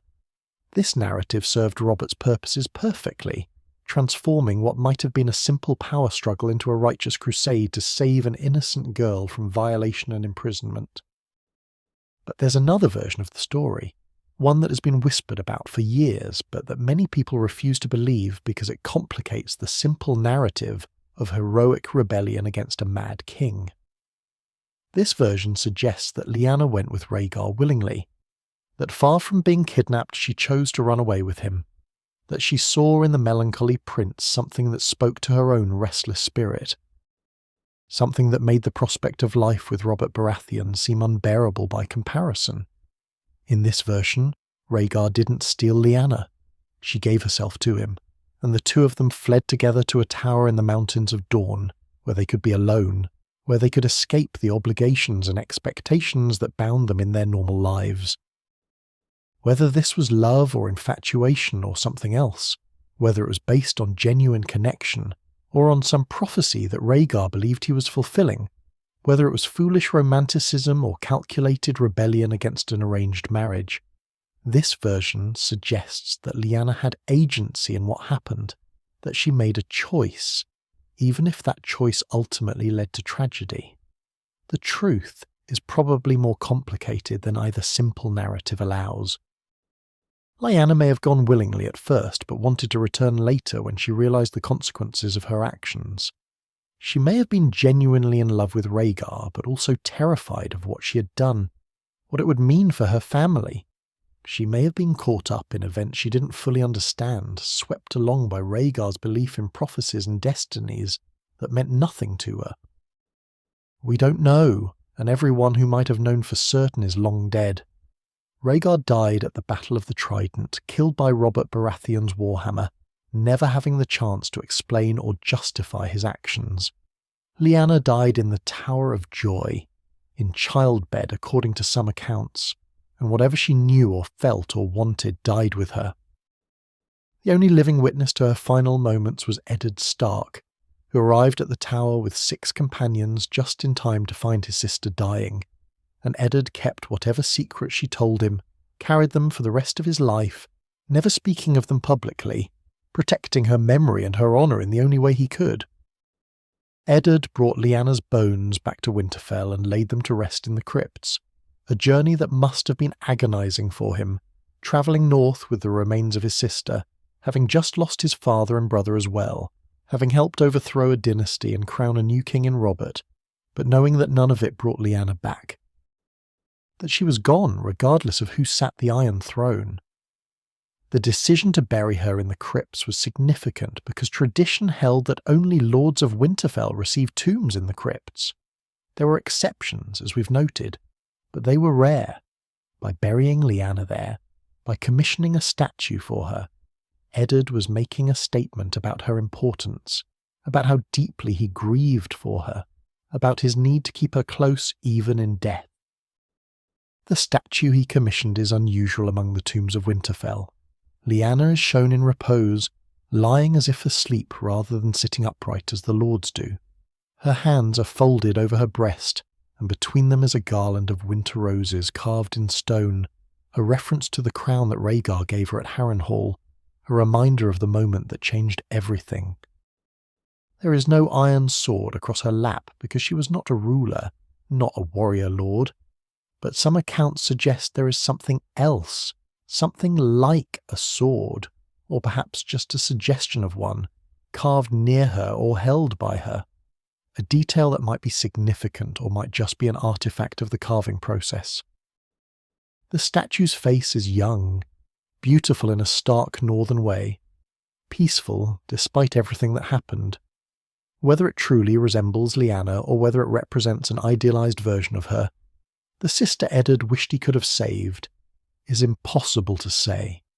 The placement of Lyanna's tomb in the crypts created a precedent that would be remembered, a reminder that the crypts were not just for lords, but for those whom the Lord loved, those whose memory deserved to be preserved in stone. It also meant that everyone who descended into the crypts in subsequent years would pass Lyanna's statue, would be reminded of her story, would perhaps contemplate the waste of it all, the way that one girl's death had led to a war that killed thousands, that toppled a dynasty that reshaped the realm. Her statue became a kind of memorial not just to her but to all those who died in Robert's rebellion, all the sons and fathers and brothers who fell in battles fought in her name, whether she wanted them fought or not.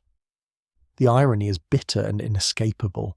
Lyanna, who apparently treasured her independence and hated the idea of being owned or controlled, became the cause for which men fought and died, became a symbol manipulated by others for their own purposes, became in death what she perhaps refused to be in life, a tool used to justify violence and the pursuit of power.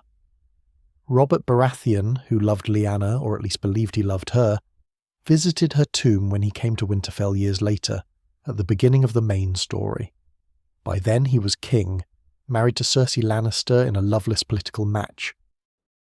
Grown fat and bitter and constantly seeking in wine and other women some echo of what he imagined he had lost when Lyanna died. He went down into the crypts to pay his respects, and the accounts suggest he wept there, that after all those years he still grieved for the girl he never really knew, the idea of her having replaced whatever reality might have been. Eddard accompanied him, and the two men stood before Lyanna's statue, one mourning what he had lost, the other carrying secrets he would never tell, both trapped in their own ways by what had happened all those years ago. The crypts kept their secrets as they always had, the stone face of Lyanna offering no answers, no explanations, just the eternal peace of death and the cold comfort of memory preserved in rock. The mystery of what really happened has been the subject of speculation for years, with singers and storytellers creating their own versions of the tale, each emphasizing different elements depending on their audience and their own beliefs about love and honor and duty.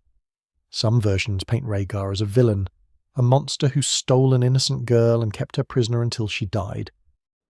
Other versions paint him as a tragic hero, a man who loved truly for perhaps the first time in his life, but whose love brought disaster to everyone it touched. Some versions focus on Lyanna as victim, helpless before the forces that swept her away.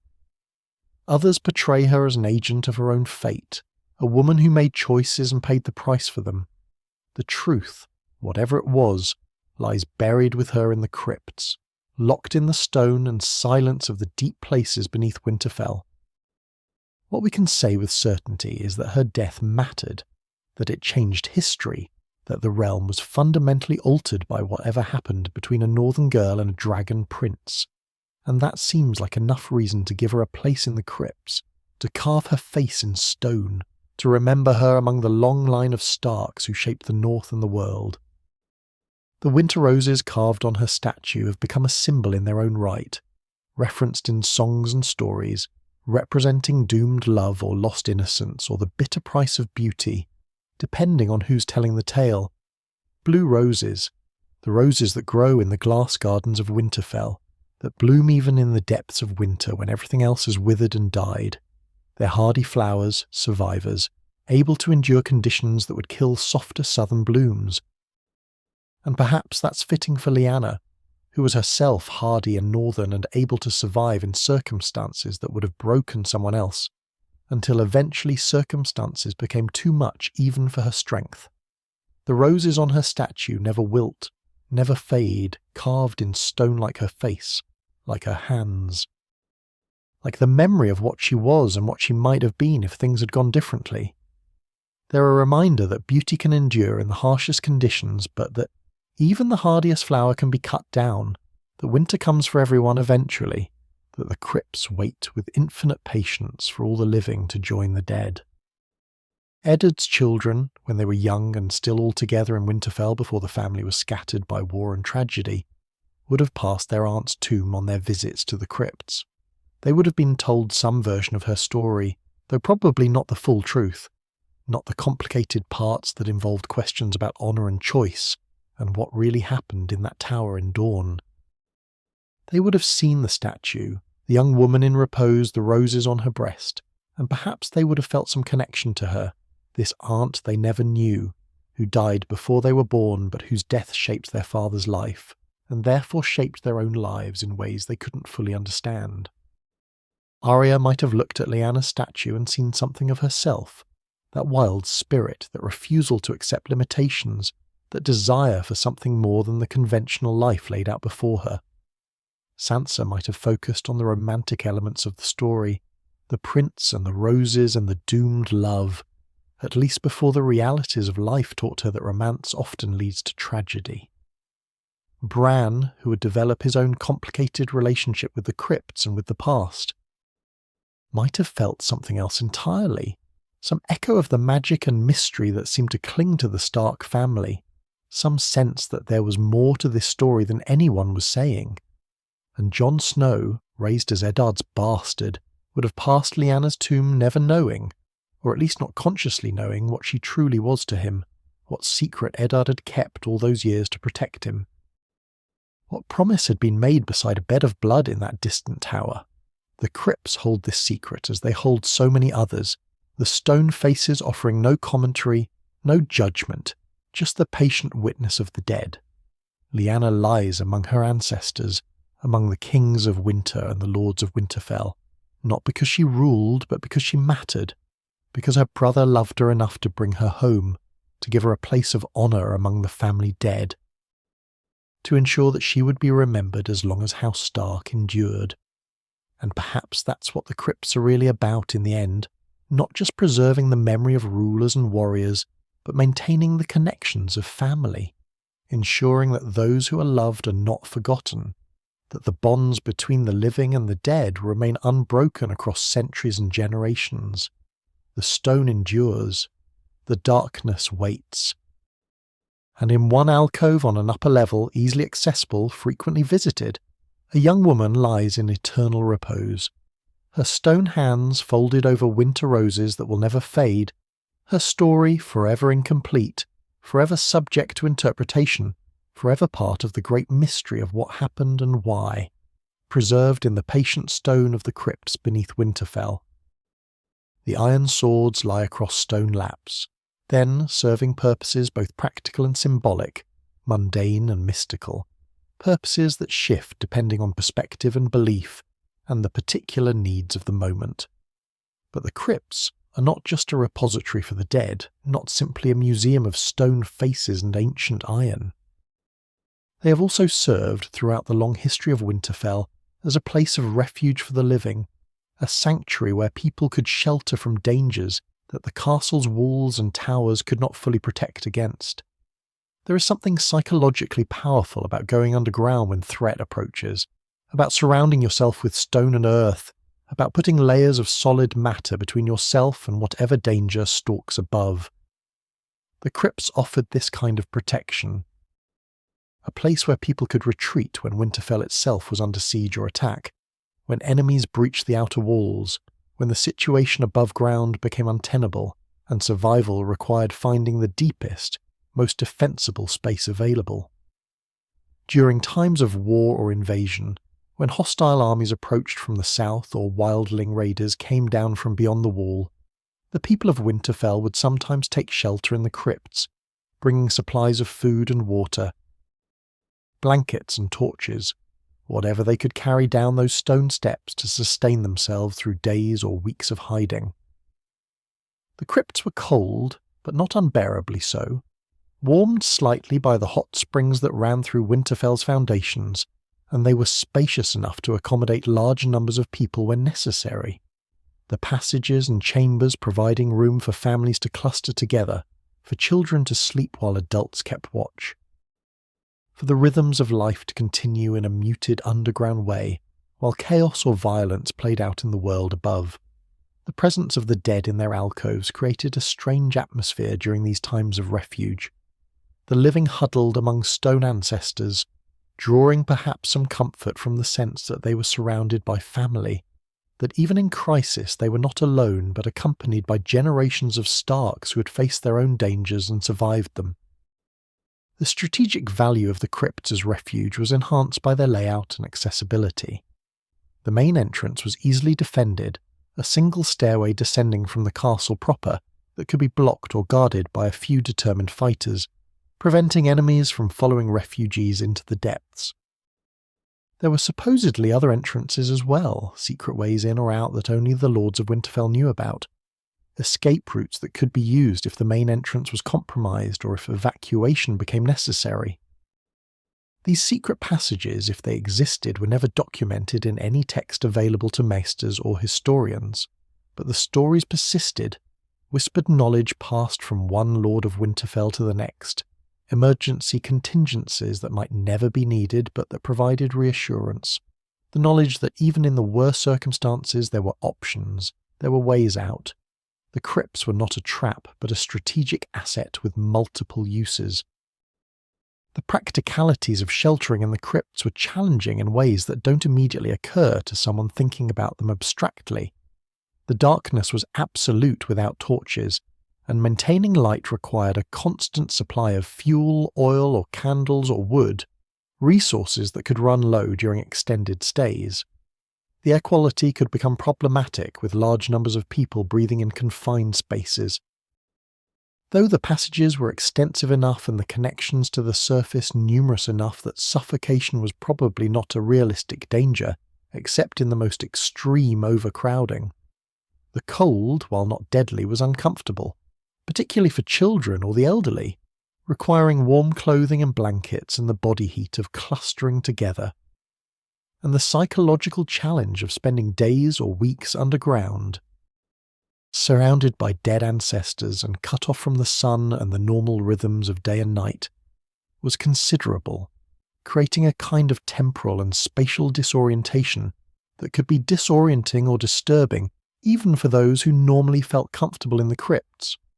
But these challenges were manageable, and the people who took refuge in the crypts did so knowing that the alternative might be worse, that above ground they would be vulnerable to whatever threat had driven them below. The crypts represented safety of a kind, not perfect safety perhaps, but better than the alternatives, a place where thick stone walls and the natural protection of being underground created barriers that enemies would have difficulty breaching. And there was something psychologically fortifying about sheltering among your ancestors during times of crisis, about being literally surrounded by the proof that your family had endured through countless previous dangers, that Starks had faced winters and wars and all manner of threats for 8,000 years and had survived them all. The stone faces watching from the alcoves became a kind of silent encouragement, a reminder that whatever you were facing now, others had faced worse and had prevailed, that the family endured, that this too would pass. Children who grew up in Winterfell had complex relationships with the crypts, relationships that often changed as they matured from childhood through adolescence into adulthood. The upper levels of the crypts, those closest to the entrance and most frequently visited by family members, became familiar spaces. Places where children might play or explore or simply wander when they wanted quiet time away from the bustle of the castle proper. The stone lords in their alcoves became familiar figures, not frightening but simply present, part of the landscape of growing up Stark. Children would learn the names of the more recent ancestors, would be told stories about what these lords had accomplished, would develop a sense of connection to the long line of family stretching back through time. This familiarity with the dead, this comfort with being surrounded by bones and stone effigies, was part of what it meant to grow up in Winterfell, part of the specifically northern approach to death and memory that distinguished the Starks from southern houses. But children also told each other ghost stories about the crypts, tales designed to frighten and thrill, stories about ancient kings who walked the passages at night about spirits that watched from the deeper levels, about strange sounds and cold spots, and all the traditional trappings of haunted places.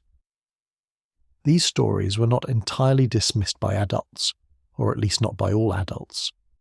Old Nan, the ancient servant who had cared for generations of Stark children, told her own versions of these tales, stories that blurred the line between entertainment and warning, between fiction and family history.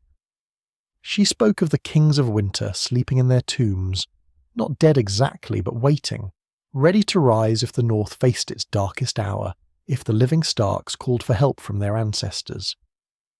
She told of deeper passages that no living person had explored in centuries, of chambers sealed off because of what they contained or what had been seen there, of sounds that echoed up from below on certain nights, sounds that might be water dripping or might be something else, something moving in the absolute darkness where no torch had burned in 1,000 years. These stories, told in old Nan's creaking voice by the light of a failing fire, could terrify the younger children even while the older ones rolled their eyes and pretended not to be affected. But even the skeptics, even those who dismissed the tales as obvious fabrications designed to scare the gullible, would sometimes find themselves uncomfortable in the crypts afterward, would glance over their shoulders at the darker passages, would move a bit more quickly past certain alcoves, would choose not to explore quite as deeply as they might have before hearing old Nan's tales. The stories added a layer of mystery and potential danger to what might otherwise have been simply a solemn but unthreatening space. They created an atmosphere where imagination could run wild, where every sound became significant, where the boundary between the dead and the living seemed less absolute than it did in the sunlit courtyards above. Bran Stark, before his fall, before his transformation into something more than an ordinary boy, loved exploring Winterfell, including the crypts. He was a curious child, athletic and adventurous, the kind of boy who needed to know what was around every corner, who couldn't resist investigating passages or climbing walls or pushing boundaries to see what he could discover. The crypts fascinated him in the way they fascinate many children, as a space that was simultaneously familiar and strange, safe and slightly dangerous, mundane and magical. He would wander through the upper levels, examining the statues, trying to read the worn inscriptions, imagining what the ancient kings had been like in life. He had favourites among the Stone Lords, ancestors whose faces or postures appealed to him for reasons he probably couldn't articulate, whose alcoves he would visit more frequently, as if proximity to their remains could create some kind of connection across the centuries. After his fall, after he woke from his coma with his legs broken and his mind open to visions and dreams that normal people didn't experience, Bran's relationship with the crypts changed and deepened.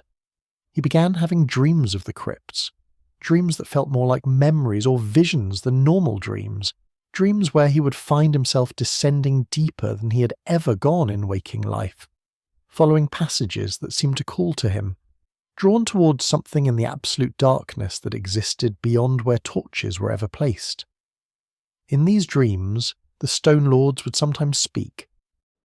Or not speak exactly, but communicate somehow, their stone mouths remaining closed but their voices audible in his mind, telling him things about the family, about himself, about what was coming, and what he would need to become to face it. These dreams troubled him, left him feeling unsettled and strange when he woke, but they also felt important, felt like they meant something beyond just the random firings of a dreaming brain. Rickon Stark, Bran's younger brother, also had dreams of the crypts, dreams that seemed to be prophetic or at least connected to events that were happening far away, beyond his normal ability to perceive. Rickon dreamed of his father Eddard in the crypts the night that Eddard died in King's Landing, dreamed of seeing him standing among the Stone Lords, though Eddard's body was in the south and would not return to Winterfell for a long time if ever. The dream upset Rickon deeply, and he insisted to others that something was wrong, that his father was in the crypts, that they needed to go check. When Bran revealed that he had experienced a similar dream on the same night, It suggested that whatever was happening was not just ordinary dreaming, but something more, some connection between the Stark children and their ancestral dead, some ability to perceive events at a distance or to communicate with the crypts in ways that went beyond the physical. These experiences suggested that the Stark gift, the ability to walk into animals and to have green dreams and perhaps to connect with the weirwoods and the old gods, was not entirely separate from the crypts, that there was some relationship between the magic that ran through the Stark bloodline and the space beneath Winterfell where the family dead rested. Whether the crypts themselves were a source of this magic or simply a place where it concentrated or manifested more easily, whether the bones and the stone and the iron swords created some kind of mystical resonance that Stark children could tap into, these questions remained unanswered. But the pattern was clear enough. Those Starks who had the gift, who could slip their minds into wolves, or who had prophetic dreams, or who would eventually become greenseers, also had special relationships with the crypts, experienced the space differently than ordinary people did, perceived or intuited things that others couldn't. Maester Luwin, the learned man who served as advisor and educator at Winterfell, took a more sceptical view of the crypts and the stories told about them. Luwin had been trained at the Citadel, had studied history and science and the principles of rational thought, and he tended to explain supernatural claims as misunderstandings or exaggerations or the products of fear and insufficient knowledge. When the Stark children came to him with their dreams of the crypts, he listened respectfully but offered rational explanations. Dreams were simply the mind-processing experiences and anxieties. Prophetic dreams were coincidences that seemed meaningful only in retrospect. The sense of presence or communication in the crypts was the natural result of being in a dark, quiet space where imagination could run wild. Luwin meant well, wanted to protect the children from unnecessary fear, wanted to ground them in reason, an observable reality rather than letting them float off into superstition and magical thinking. But even Luwin had to admit, if pressed, that there were aspects of the crypts and of the Stark family history that didn't fit neatly into his rational framework, events and patterns that suggested something more was happening than simple psychology or coincidence. He had served at Winterfell long enough to have seen things that troubled his materialist worldview, strange occurrences that he could explain away individually, but that accumulated over time into a weight of evidence that was hard to dismiss. And he had studied enough history, had read enough ancient texts to know that the Maester's skepticism about magic and the supernatural was relatively recent, that in earlier ages even learned men had accepted that there were powers in the world that couldn't be explained by normal principles, that the dismissal of such claims as mere superstition might itself be a kind of intellectual limitation rather than enlightened understanding. The crypts during Theon Greyjoy's capture of Winterfell served a particularly painful role, becoming not a refuge but a place of grief and horror as Theon attempted to consolidate his hold on the castle through brutal displays of power. Theon had been raised at Winterfell as a hostage, or a ward depending on how you looked at it, taken from his father after the Greyjoy rebellion to ensure the Iron Islands' loyalty to the crown.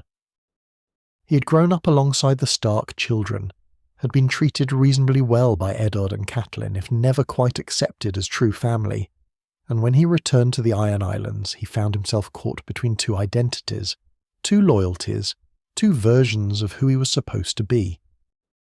His decision to attack and capture Winterfell was driven by a desperate need to prove himself to his father and his people, to show that he was a true Ironborn and not a soft Stark sympathizer, but it put him in the position of holding hostage the very people he had grown up with, of threatening violence against children he had known since they were infants.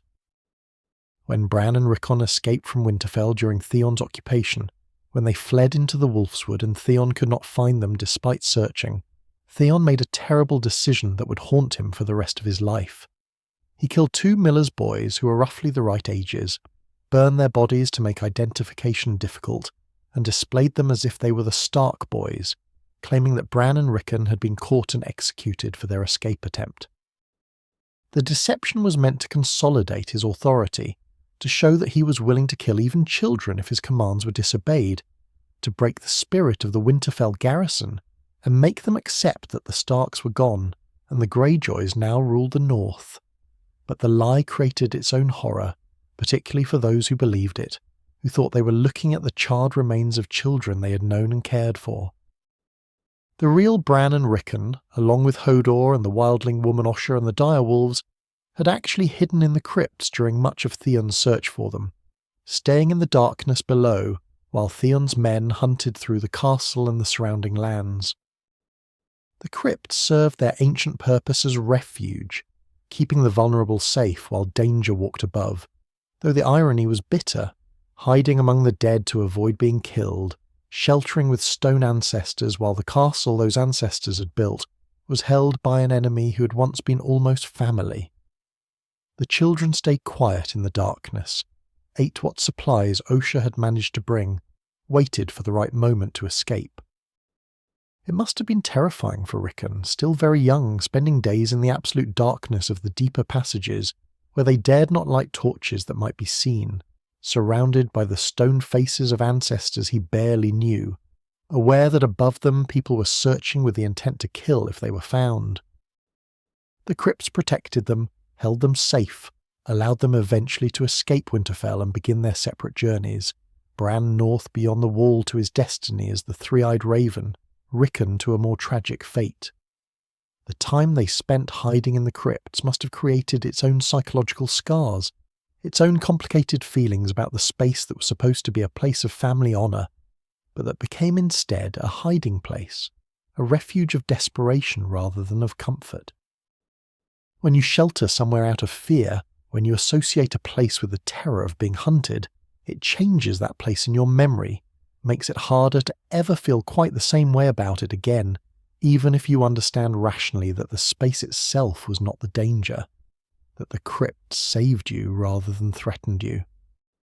The crypts, then, have been many things to many people over the centuries: burial ground and sanctuary, place of reverence and place of refuge, source of comfort and source of fear.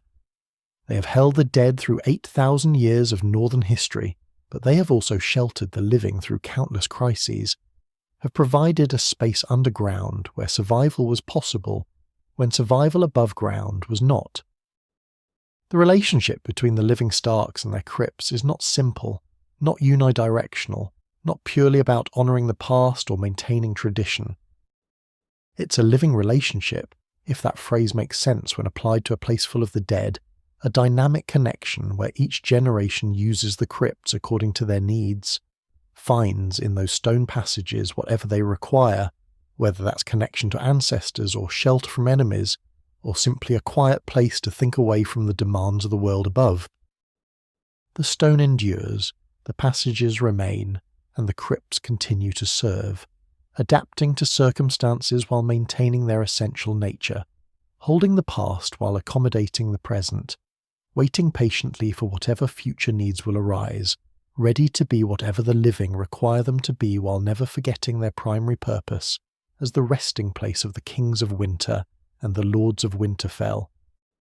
The stone memory of House Stark descending into darkness beneath the castle that has stood for 8,000 years, and that, the North hopes, will stand for 8,000 more. The upper levels of the crypts, then, have been places where the living walked, where children played despite the ghost stories, where family members came to remember and mourn and maintain connection with their dead. But the crypts extend deeper than most people venture, deeper than is safe or comfortable, down into passages that have been neglected for centuries, where the torches are never lit because no one comes here anymore, where the darkness is absolute and the silence is broken only by the occasional drip of water or the settling of ancient stone. These deeper levels hold their own mysteries, their own secrets, things that may have been deliberately hidden, or that may simply have been forgotten as generations passed and knowledge was lost. The very existence of these deeper passages raises questions about what the ancient Starks intended, what they might have placed down there, why they carved so far into the bedrock when the upper levels would have been sufficient for burial purposes for thousands of years. Some of these questions have prosaic answers, or at least answers that make practical sense. The crypts were expanded over time as they filled up, each generation digging a bit deeper to create room for their own dead, a gradual process of extension that eventually resulted in passages descending 10 or 12 levels or more into the earth. But other questions are harder to answer with simple practicality. Why are some passages so much wider than necessary, carved with evident care and effort into spaces that were never used for tombs? Why do some of the lower levels have features that don't appear in the upper levels, strange alcoves or chambers that don't seem designed for burial at all? Why do the hot springs that run through Winterfell's foundations seem to converge in certain areas deep below the castle, creating pools of warm water that serve no obvious purpose? The maesters at the Citadel, those learned men who study the history and architecture of Westeros, have various theories about the deepest parts of Winterfell's crypts, though it should be noted that very few maesters have actually explored these depths personally. Most of their knowledge comes from old texts, from descriptions written down centuries ago by people who may themselves have been working from second-hand information or speculation. One theory holds that the deepest levels were not originally crypts at all, but rather some other kind of structure, perhaps built during the Age of Heroes for purposes that are no longer understood. According to this theory, the ancient Starks, or perhaps even earlier inhabitants of the site, discovered these chambers and adapted them for burial use, adding the tombs and the statues and the iron swords to what had been built for entirely different reasons. This would explain some of the architectural oddities, the features that don't quite make sense if you assume everything was designed specifically as a burial site. But it raises as many questions as it answers, particularly the question of what these chambers were originally for and why they were carved so deep into the earth in the first place. Another theory suggests that the deepest levels are connected to the old gods and the ancient magic that the first men practiced or encountered in their time. The north has always been a place where magic seemed to linger longer than in the south, where the old powers were not quite forgotten even after thousands of years of fading. The weirwoods, those ancient trees with their carved faces, were supposedly the dwelling places of the old gods, or at least the places where those gods could be most easily reached. The first men worshipped at weirwood groves, held their ceremonies among the white bark trees with their red leaves and their sap that looked like blood. Winterfell has its own godswood with an ancient weirwood at its heart, a tree that has stood for thousands of years. Its face carved so long ago that no one remembers who did the carving, or when. Could the deepest parts of the crypt be connected to this tree, to its roots that must extend deep into the earth, to whatever power or presence resides in these old gods? Some stories suggest that the crypts were built above or around a weirwood root system, that the hot springs that warm Winterfell are somehow connected to the life force of these trees, that there is a deep magic in the earth beneath the castle that the Starks have guarded for millennia, even if they no longer fully understand what they're guarding. The greenseers of the Children of the Forest, those ancient inhabitants of Westeros who were here long before the first men arrived, were said to have power over growing things, the ability to see through the eyes of animals, the capacity to look into the past through the weirwoods. The children carved the faces into the weirwood trees, or so the legends say, creating a vast network of observation and memory that spanned the continent. When the first men came with their bronze axes and began cutting down the weirwoods to clear land for farming, the children fought back, beginning a war that lasted for generations until finally a peace was made on the Isle of Faces in the middle of the Great Lake called the God's Eye.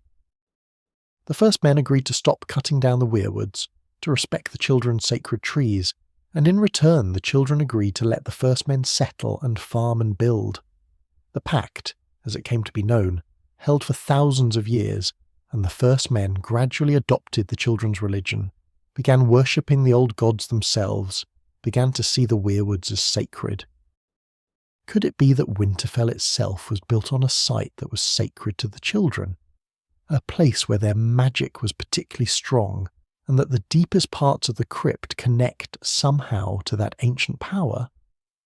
There are stories, old stories that probably have no truth to them but that persist nonetheless, about Brandon the Builder receiving help from the children of the forest and from giants when he constructed Winterfell and the Wall. These stories suggest that Brandon didn't work alone, that he had access to knowledge or assistance from beings who understood things that humans did not. Giants were said to be enormously strong, capable of moving stones that would require dozens of normal men to shift, and their help would explain how the massive blocks that form Winterfell's walls were put in place. The children, with their magic and their deep knowledge of the land, might have known where to dig, where the stone was solid, where the hot springs could be accessed, where the foundations should be laid to make a structure that would endure for ages. If Brandon did receive such help, if the crypts were built with the children's knowledge or approval, then perhaps the deepest levels contain something that relates to that ancient partnership, some chamber or artifact or presence that was placed there deliberately and that the Starks were meant to guard, even if the reason for guarding it was forgotten over the long centuries. Bran Stark, the boy who had become the three-eyed raven, had dreams of the crypts throughout his childhood. Dreams that seemed to call him down into the darkness, that suggested there was something deeper in the earth that he needed to find or understand. These dreams intensified after his fall from the tower, after he lay in a coma for weeks and then woke changed, his legs broken but his mind open to possibilities he'd never imagined. The dreams showed him passages he had never seen in waking life, levels deeper than his family ever visited. And in these dreams there was often a sense of something waiting, something old and patient and enormously powerful, something that existed beneath Winterfell and that had always existed there, predating the Starks themselves. Whether these dreams were simply the product of a traumatized mind trying to process what had happened to him, or whether they were genuine visions sent by the Weirwoods, or by the Green Seers, or by whatever force it was that was calling him to his eventual destiny, is a matter of interpretation, but they speak to the sense that many Starks have felt over the centuries, the sense that there is more to the crypts than just tombs, that the depths hold secrets that are still waiting to be discovered. The connection between the Stark family and warging, the ability to slip one's consciousness into the mind of an animal, is well documented in the ancient histories, even if it's largely dismissed as legend by more modern maesters. Several kings of winter were said to be wargs, able to bond with dire wolves or other beasts, and this ability seems to have been relatively common among the Starks in the distant past, even if it faded over time as the family intermarried with Andals and other houses that didn't carry the gift. The return of direwolves to Winterfell, the finding of the pups by Eddard's children, seemed to awaken something in the Stark blood, particularly in Bran and his siblings, several of whom developed connections with their wolves that went beyond normal bonding between human and animal. This warging ability is connected to the old gods, to the magic of the first men, to the same power that the Green Seers wielded when they looked through the eyes of animals and trees. If the crypts are built over or around a source of this ancient magic, if the hot springs that warm Winterfell are somehow expressions of that power, then perhaps the presence of the crypts beneath the castle is not coincidental but essential. Perhaps the Starks were meant to stay close to that source, to maintain the connection across generations, to ensure that the magic never quite died, even as the world moved on and became less magical, less willing to believe in such things. Hodor, the gentle giant of a man who served at Winterfell for years, whose real name was Walder, but who could only say the word quote to, was terrified of the crypts in a way that seemed disproportionate to any reasonable cause. Most people who grew up in Winterfell were used to the crypts, might find them eerie or uncomfortable but not truly frightening.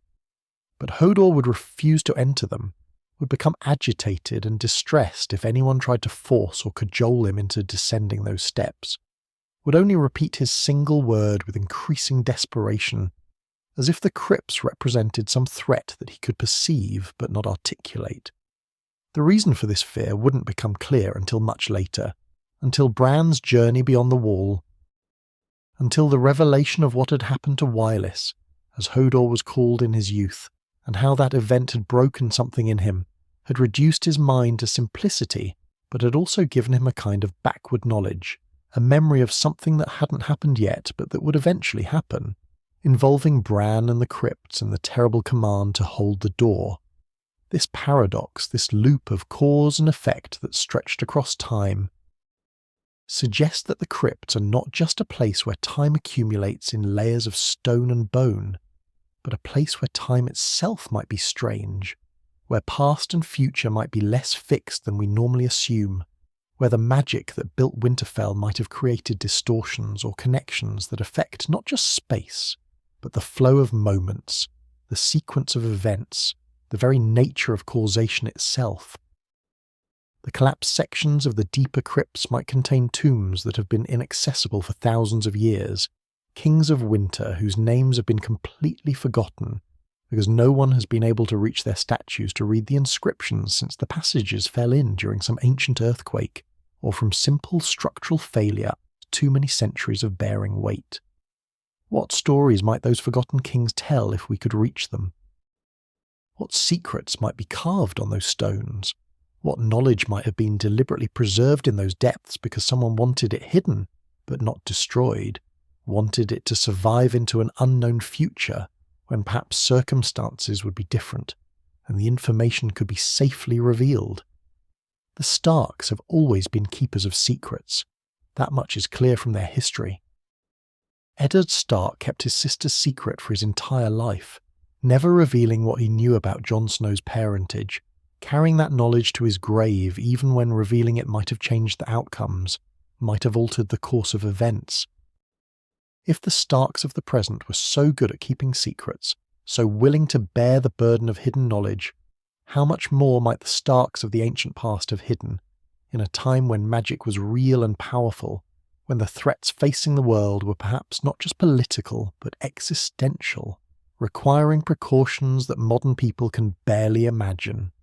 The hot springs themselves are something of a mystery, a geological anomaly that has never been fully explained. Hot springs typically occur in volcanic regions or along fault lines where the Earth's internal heat comes close to the surface, but Winterfell is in neither of these situations as far as the maesters have been able to determine. The springs have flowed for thousands of years, warming the castle even in the depths of winter, making it possible for Winterfell to have glass gardens where plants can grow year-round, keeping the walls from icing over in ways that would make them easier to climb. The heat from the springs runs through the walls in channels that were carved with remarkable precision, suggesting sophisticated engineering knowledge or perhaps access to magic that could shape stone and control water in ways that normal construction techniques couldn't match. In the deepest parts of the crypt, where the springs seem to converge or originate, the water collects in pools that steam in the cool air, creating an atmosphere that is both womb-like and otherworldly, a space that feels more like a natural cave than a constructed passage, even though the evidence suggests that these chambers were indeed carved by human, or at least by intelligent hands. Some of the oldest texts in the Citadel's library, texts that even the Maesters aren't entirely certain how to read because they're written in archaic forms of the common tongue, or even in the language of the first men, make reference to Winterfell as a place of power, a nexus point where the boundaries between the world of the living and other realms were thin. These texts are fragmentary and often confusing, full of symbolism and metaphor that makes literal interpretation difficult. But they suggest that the site was chosen for Winterfell not just because it was strategically located, or because the hot springs made it comfortable, but because there was something inherent in the location itself, some quality of the land or the stone or the connection to deeper forces that made it essential. The crypts, in this interpretation, are not just burial chambers but part of a larger structure, a system designed to channel or contain or focus whatever power exists beneath Winterfell, or ensuring that it serves the purposes of the family and the realm rather than becoming dangerous or uncontrolled. The iron in the swords might be relevant here in ways that go beyond simple superstition about keeping the dead from walking. Iron has always been considered inimical to certain kinds of magic, particularly the magic of the others, those legendary creatures from beyond the wall who were said to have invaded Westeros during the Long Night thousands of years ago. The others, also called the White Walkers, were beings of ice and cold and death, and the ancient texts say that they could be harmed by obsidian, also called dragonglass, and by iron and steel in ways that they couldn't be harmed by bronze. The Long Night ended when the others were defeated, driven back beyond the wall by some coalition of the First Men and the Children of the Forest, and perhaps others, and the wall itself was raised to ensure they could never return. But the memory of that terrible winter, of the invasion of the dead and the creatures who led them, persisted in northern consciousness, transformed over time into ghost stories and legends, but retaining some kernel of truth. Could the iron swords in the crypts be protection not against the spirits of the dead Starks, but against something else, some force or presence that might try to enter through the crypts, using the passages as a way into the heart of Winterfell? Could the crypts themselves be a kind of ward or barrier, the iron and the stone and the bones of the ancient Starks forming a defence that has protected the castle for millennia, even though most people have forgotten what they're being protected from? The three-eyed crow, later revealed to be the last Green Seer, an ancient being who had merged with a weirwood tree far to the north beyond the wall, sent visions to Bran Stark throughout his childhood and beyond. Visions that often involved the crypts.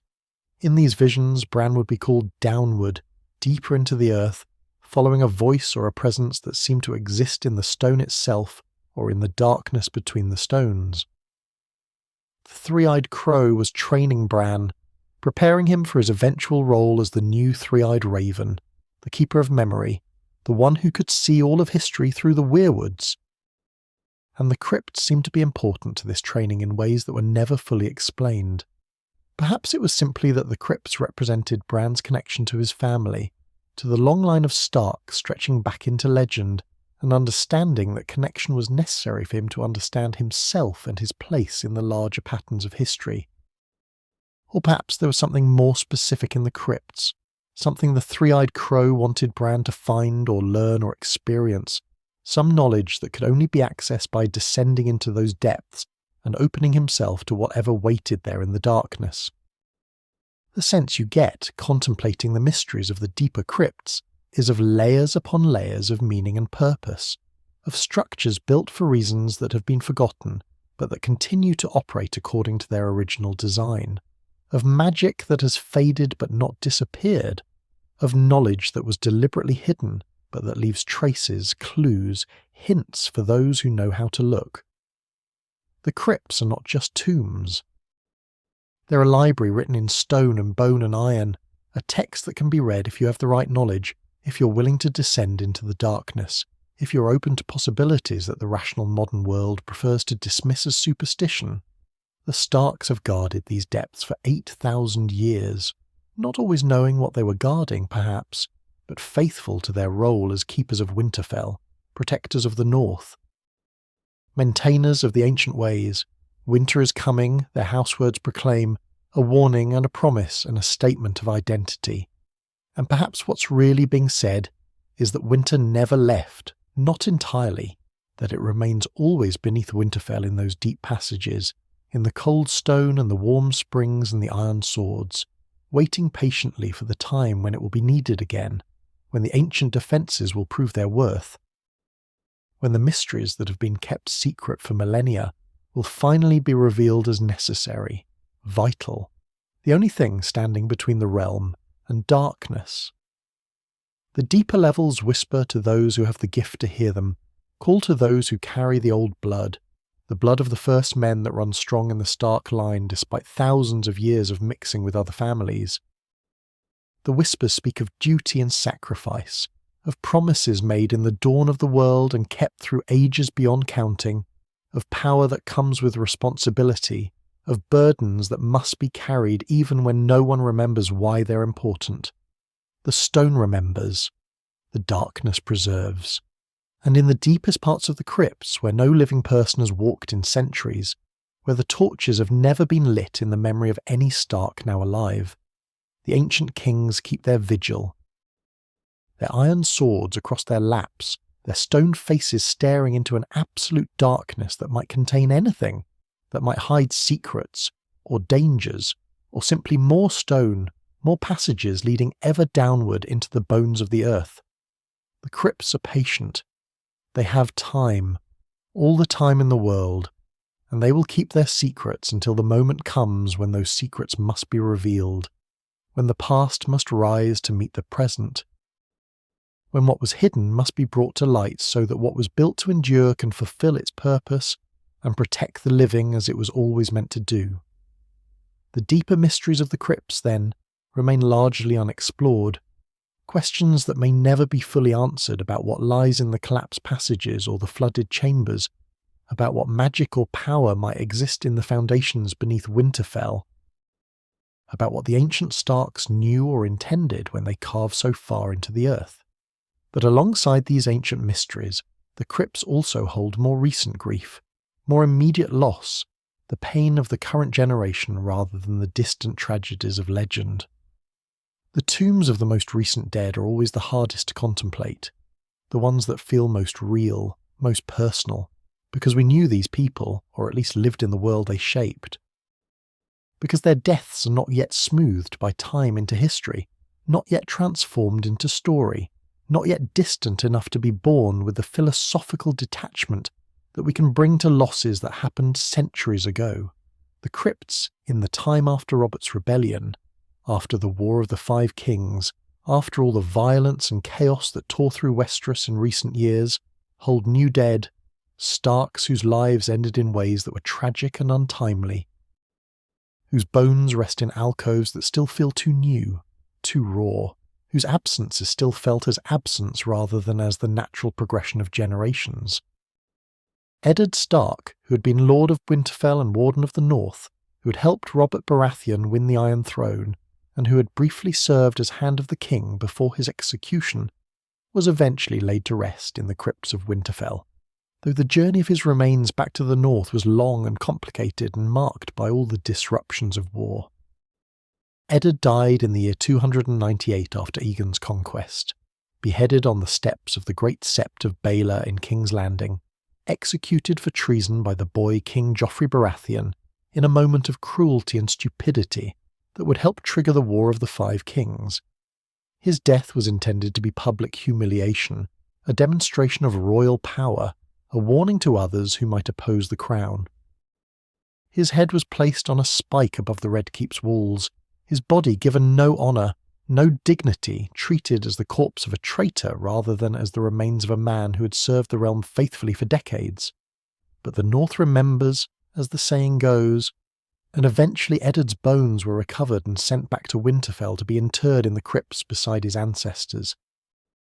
The bones arrived without ceremony, transported by silent sisters or by northern men loyal to his memory, making their way through a realm torn by war, through roads made dangerous by bandits and armies, and all the chaos that follows when central authority collapses and every lord pursues his own ambitions.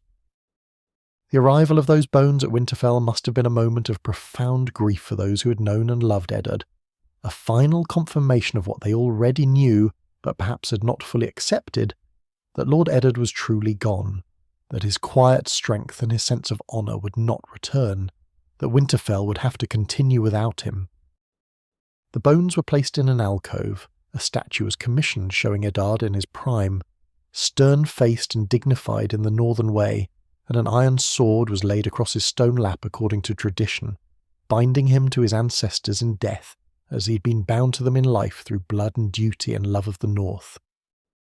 Eddard's tomb sits on an upper level of the crypts, easily accessible, one of the first that visitors would encounter when descending from the castle.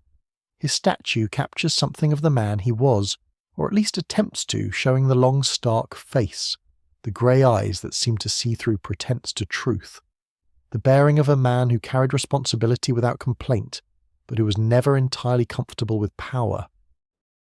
Who would have been happier as a second son serving his brother than as a lord making decisions that affected thousands? The stone carver did good work, creating an effigy that family members could recognise, that preserved Eddard's likeness for future generations who would never have the chance to know him in life. The iron sword across his lap is new, unrusted, bright in the torchlight, still serving whatever function those swords serve, still maintaining the tradition that stretches back through 8,000 years of Stark burials. The placement of Eddard's tomb created a precedent for what would become a small cluster of recent dead, family members who died in the violence that followed Robert's rebellion and the War of the Five Kings, whose remains came back to Winterfell or didn't, whose memory is preserved in stone or remains present only in the hearts of those who survive them. Near Eddard's tomb, though not immediately adjacent because the chronology of deaths and the arrival of remains didn't always align neatly with the spatial logic of the crypts, is Rickon Stark's tomb. And this is perhaps the saddest of all the recent memorials, the one that represents the most senseless waste, the most purely tragic outcome. Rickon was the youngest of Eddard's children, still a small boy when his father went south to King's Landing, when the family was torn apart by war and politics and all the forces that the Starks could not control. He had barely begun his life when circumstances forced him to flee Winterfell, to go into hiding, to live as a fugitive in his own north while enemies held his home. Rickon eventually found shelter with the Umbers, a powerful northern family loyal to House Stark, but the political situation was complicated and treacherous, and loyalty shifted as circumstances changed and as different people made different calculations about where their interests lay. When Ramsay Bolton held Winterfell, when he needed to consolidate his claim to the north and eliminate potential rivals, Rickon was betrayed by those who should have protected him, handed over to Ramsay in a political transaction that valued expediency over honour.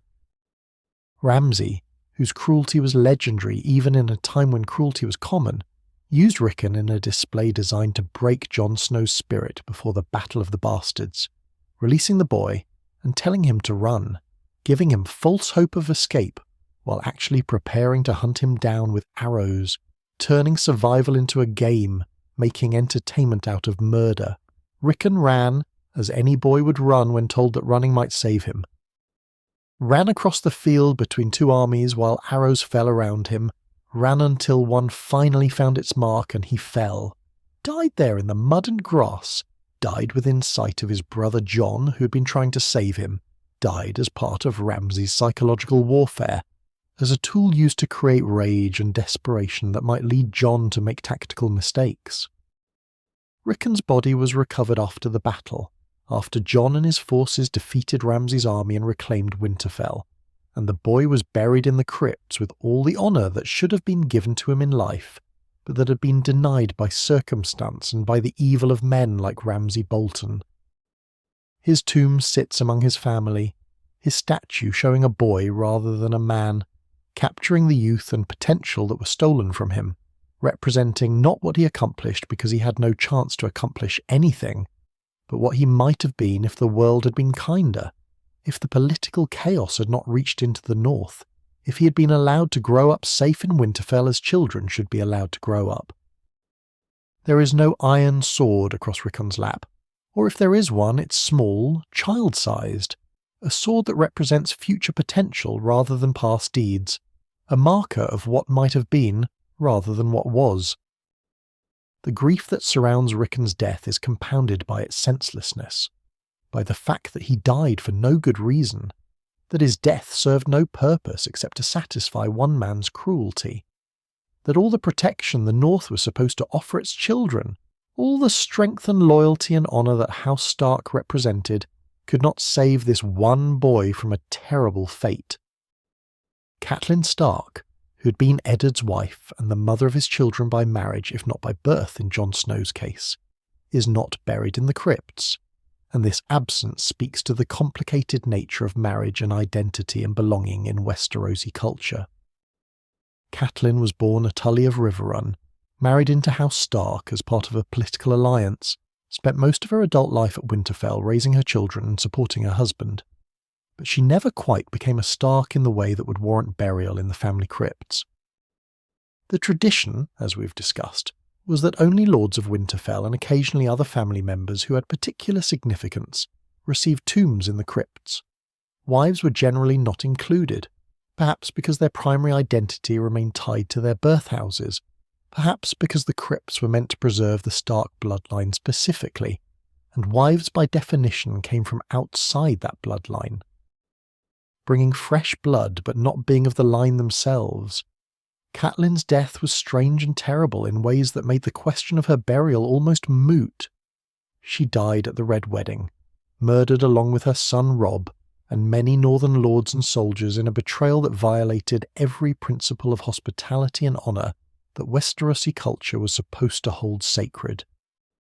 Her throat was cut, her body thrown in the river, left to float or sink without ceremony, without respect, treated as refuse rather than as the remains of a lady of a great house. The desecration didn't end there, though.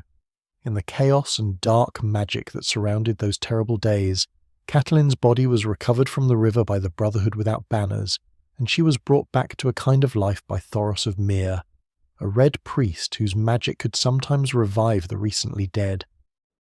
But the resurrection was imperfect, wrong, creating something that was no longer quite Catelyn but a vengeful revenant called Lady Stoneheart, driven by hatred and the desire for revenge against those who had betrayed her family, no longer capable of mercy or compassion, or any of the softer emotions that had characterized her in life.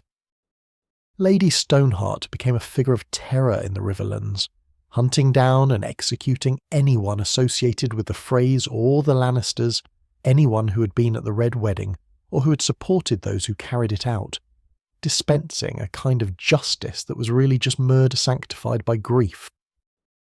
This creature that had been Catelyn was not something that could be buried in the crypts, even if someone had wanted to bring her body north, even if the customs had allowed for wives to be interred with their husbands' families.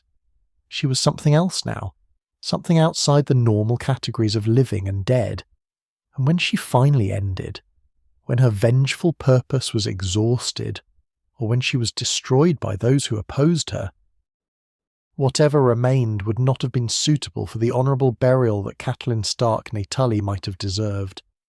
The crypts hold no place for her, no statue preserves her memory in stone, and perhaps this is fitting given how far she had travelled from the woman who had lived in Winterfell, who had loved her husband and raised her children, who had tried to hold her family together through impossible circumstances. Robb Stark, the eldest son. The young wolf who had been proclaimed king in the north after his father's execution, who had won every battle he fought but lost the war through political miscalculation and betrayal, also has no tomb in the crypts, no statue to preserve his memory, no iron sword laid across a stone lap. Robb died at the Red Wedding alongside his mother, murdered by the Freys and their allies, his body desecrated in a particularly grotesque way, as his dire wolf Grey Wind's head was sewn onto his decapitated corpse in a mockery of the Stark connection to direwolves. The body that remained after the Freys were done with it was not something that could be easily recovered or transported, not something that would have been recognisable as the young king who had inspired such loyalty in his men, who had seemed for a brief moment like he might actually achieve northern independence, who had carried the hopes of so many people who wanted to see House Stark restored to its rightful place. The absence of Robb's tomb is a wound in the crypts, a gap where something should be but isn't, a reminder that not every Stark makes it home, that sometimes the violence of the world prevents the proper honours from being paid, that tradition and continuity can be disrupted by circumstances beyond anyone's control.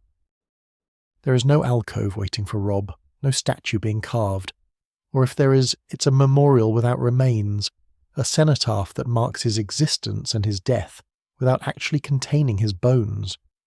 The family remembers him, songs and stories preserve his deeds for as long as such things persist in human memory.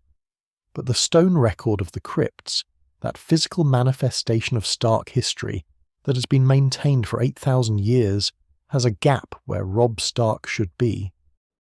And that gap speaks to the price that was paid in the recent wars, the cost that cannot be fully calculated in terms of battles won or lost, but only in terms of lives ended, potential never realised, futures that will never exist because the thread was cut too soon.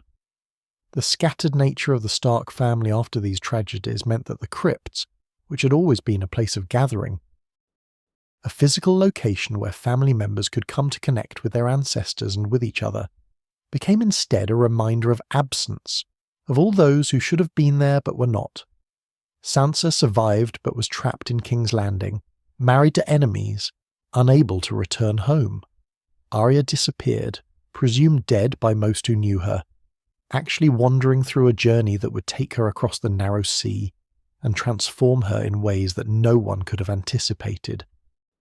Bran was beyond the wall, becoming something more than human, preparing for a role that would take him out of the normal flow of Stark family history. Jon was at the wall serving in the Night's Watch, dead according to the law that said a man of the Watch gave up his family name and his inheritance, though blood remained blood regardless of what oaths were sworn. The crypts held the dead, but the living were scattered, separated by distance and by the political chaos that had torn the realm apart, unable to gather, unable to mourn together, unable to perform the collective rituals of grief that help families process loss and maintain bonds. When Winterfell was eventually retaken, when Jon and Sansa worked together to defeat Ramsay Bolton and restore Stark rule to the north, one of the first things that needed to happen was a proper accounting of who was gone and who remained, a reckoning with all the losses that had accumulated through years of war. The crypts became a focus of this reckoning, a place where the survivors could come to process their grief, to pay respects to those who had died, to re-establish the connection between the living and the dead that had been disrupted by all the chaos. Sansa would have stood before her father's tomb, before her brother Rickon's, confronting the stone faces that represented family members she would never see again, feeling the weight of survival, the complicated guilt and grief that comes with being the one who lived when others didn't. Jon, though he had been raised as a bastard and had never expected to be buried in the crypts himself, would have felt the pull of these stone passages, the sense that this was where his family was, where his history resided, even if the exact nature of his connection to that history was more complicated than he knew. The crypts after these recent deaths were different from the crypts of earlier ages, not physically perhaps, but emotionally, psychologically. They were no longer just a monument to ancient history, to the long continuity of House Stark stretching back through 8,000 years. They were also a memorial to immediate grief, to losses that still hurt, to wounds that had not yet scarred over. The stone faces of recent dead looked too familiar, too much like people the living had known and loved, not yet worn smooth by time, not yet transformed into the idealized or generic representations that the ancient kings had become. You could see Eddard in his statue's face, could remember his voice and his manner, could feel the absence of his living presence in a way that was immediate and painful. You could look at Rickon's small form and think about the boy he had been, the man he would never become, all the years stolen from him by cruelty and circumstance. The living had to learn to carry this grief, to integrate it into their lives in ways that allowed them to continue functioning, to honour the dead without being paralysed by loss, to remember without being consumed by memory. The crypts helped with this process, provided a physical location where grief could be expressed and contained, where the dead could be visited when the need arose but could also be left behind when the business of living demanded attention. The stone was patient, would hold these memories for as long as anyone cared to preserve them, would bear witness to grief without judgment, would maintain its vigil through all the seasons and years that stretched ahead. The dead were at rest now, whatever rest means for those who no longer breathe, no longer think, no longer participate in the world of the living. And the living, carrying their grief and their duty, and all the complicated weight of being survivors, had to find ways to go forward, to rebuild what had been broken, to create new stories that would eventually join the old ones in the long record of House Stark, to add their own layer to the 8,000 years of history that the crypts contained, knowing that someday they too would rest in those alcoves, would become stone faces for future generations to contemplate, would join the patient darkness beneath Winterfell and become part of the memory that endures when everything else has passed away.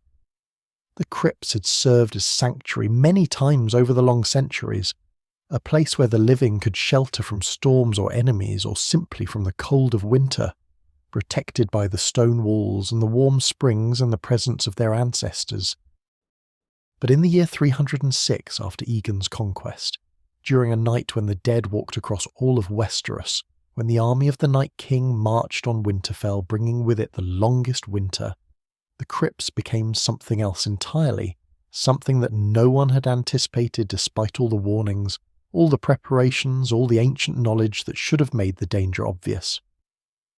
The Battle of Winterfell, as it came to be known, was the culmination of threats that had been building for years, the convergence of prophecies and ancient evils and human conflicts into a single terrible night when the fate of the living hung in balance. The Night King had been gathering his forces beyond the wall for years, raising the dead to serve in his army, creating White Walkers who could in turn raise more dead, building a host that numbered in the tens of thousands or perhaps hundreds of thousands. An army that grew stronger with every victory because every fallen enemy became a new soldier in the ranks of the dead. The wall had stood for thousands of years as protection against such threats, but the wall had fallen, brought down by the Night King riding a dead dragon. And now nothing stood between the army of the dead and the realms of men except the combined forces of the living who had gathered at Winterfell to make their stand. The decision of where to put the non-combatants during the battle was made with what seemed like practical wisdom at the time. The crypts were the safest place in Winterfell, or so everyone believed. They were deep underground, protected by thick stone walls, far from the fighting that would take place on the battlements and in the courtyards. The dead would come from outside, would assault the walls, would try to break through the defences, and those in the crypts would be isolated from the danger, shielded by layers of earth and rock. The women, the children, the elderly, those too injured or infirm to fight, all were sent down into the crypts to wait out the battle, to stay safe while the warriors above fought and died to protect them. It made sense according to every conventional understanding of how battles worked, how fortifications functioned, how safety could be achieved.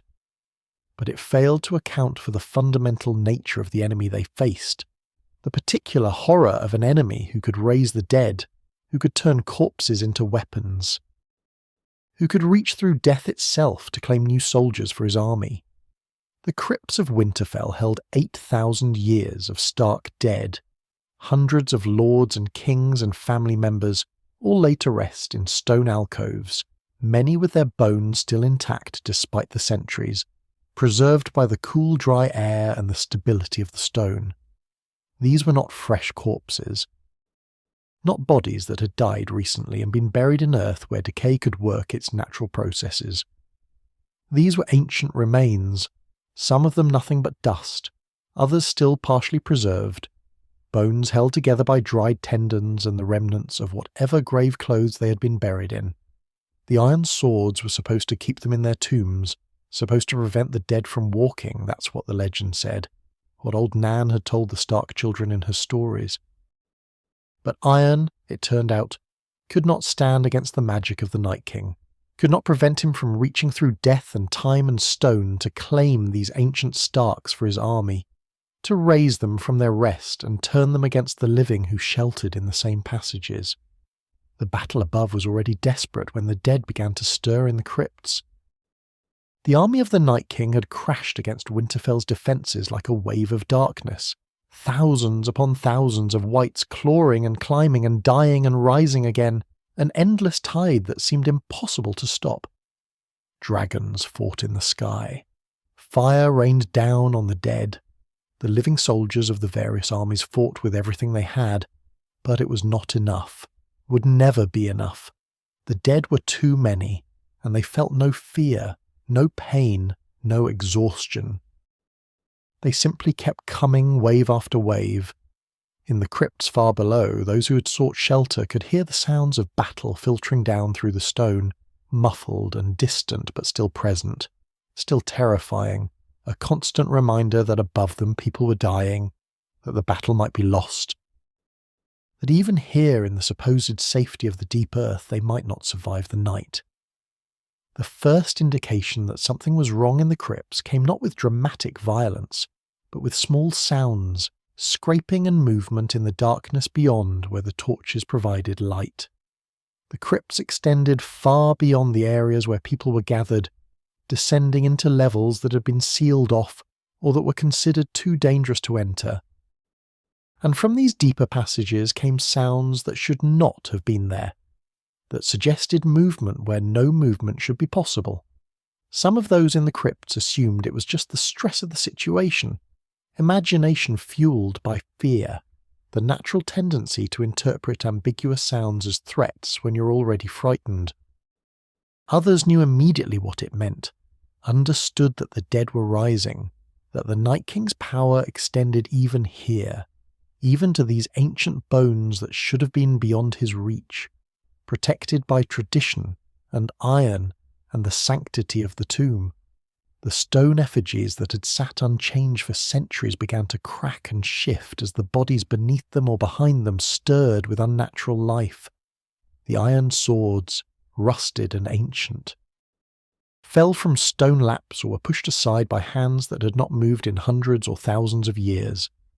The dead Starks, the kings of winter, the lords and ladies who had been laid to rest by loving families, and who had slept peacefully through ages of history, were dragged back into a terrible mockery of life, their bones reanimated, their remains turned into weapons against their own descendants. The whites that emerged from the tombs were not the fresh dead that made up most of the Night King's army. These were ancient things, bones wrapped in rotting grave clothes, or sometimes just bones alone, held together by magic rather than by sinew and muscle, moving with a jerking, unnatural motion that was perhaps even more disturbing than the relatively fluid movement of more recently dead whites. The people in the crypts had no weapons, or very few. This was supposed to be a place of safety, and weapons would have seemed unnecessary, even perhaps disrespectful, bringing steel into a place of rest and remembrance. But now they faced an enemy that emerged from every alcove, every passage, every dark corner where the ancient dead had been laid. The whites did not distinguish between combatants and non-combatants, between those who could fight and those who could not. They simply killed, driven by the Night King's will, seeking to add more bodies to his army, to spread death through these passages as his army spread death above.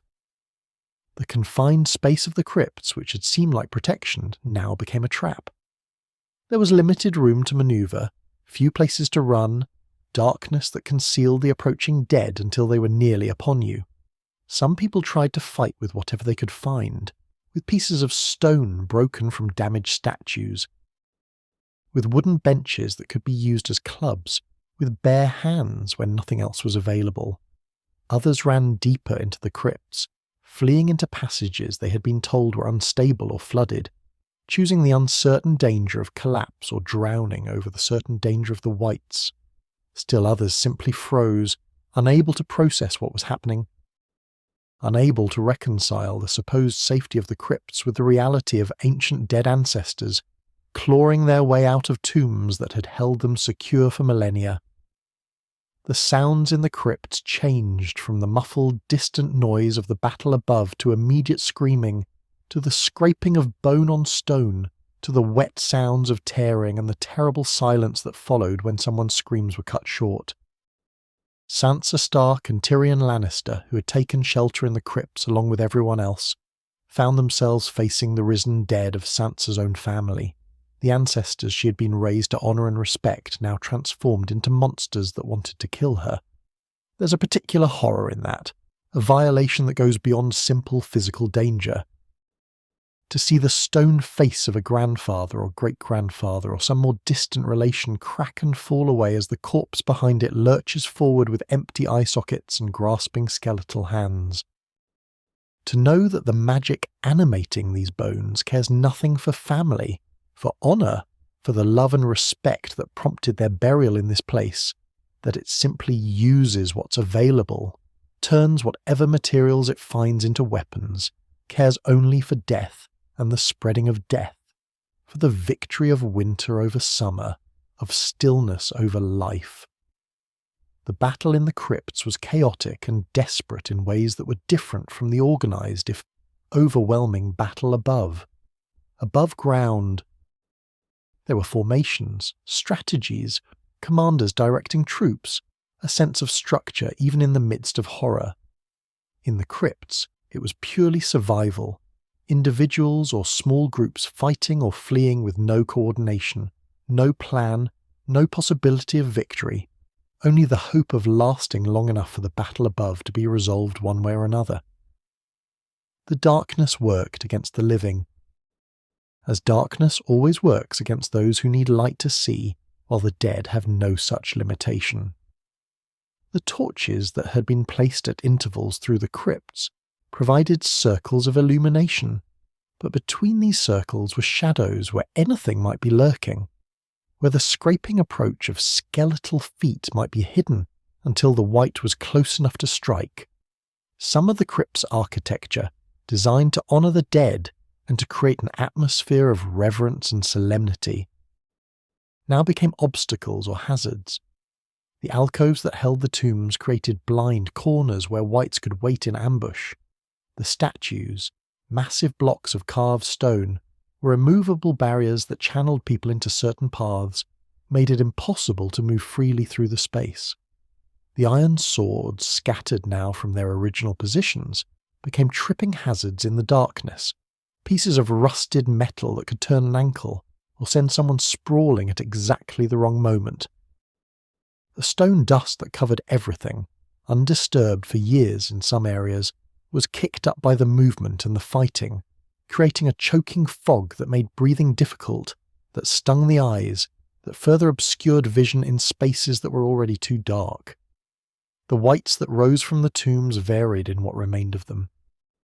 Some of the more recent dead, those who had been buried within the last century or two, still had significant amounts of bone structure intact, still possessed most of their skeleton, and could therefore move in ways that were almost human, almost natural if you ignored the jerking quality of their motion and the blue glow in their eye sockets.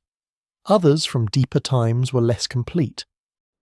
Some were just pieces, a torso and arms dragging itself along the floor, or a skull that clattered and rolled with purpose, seeking something to bite or to bash against the living.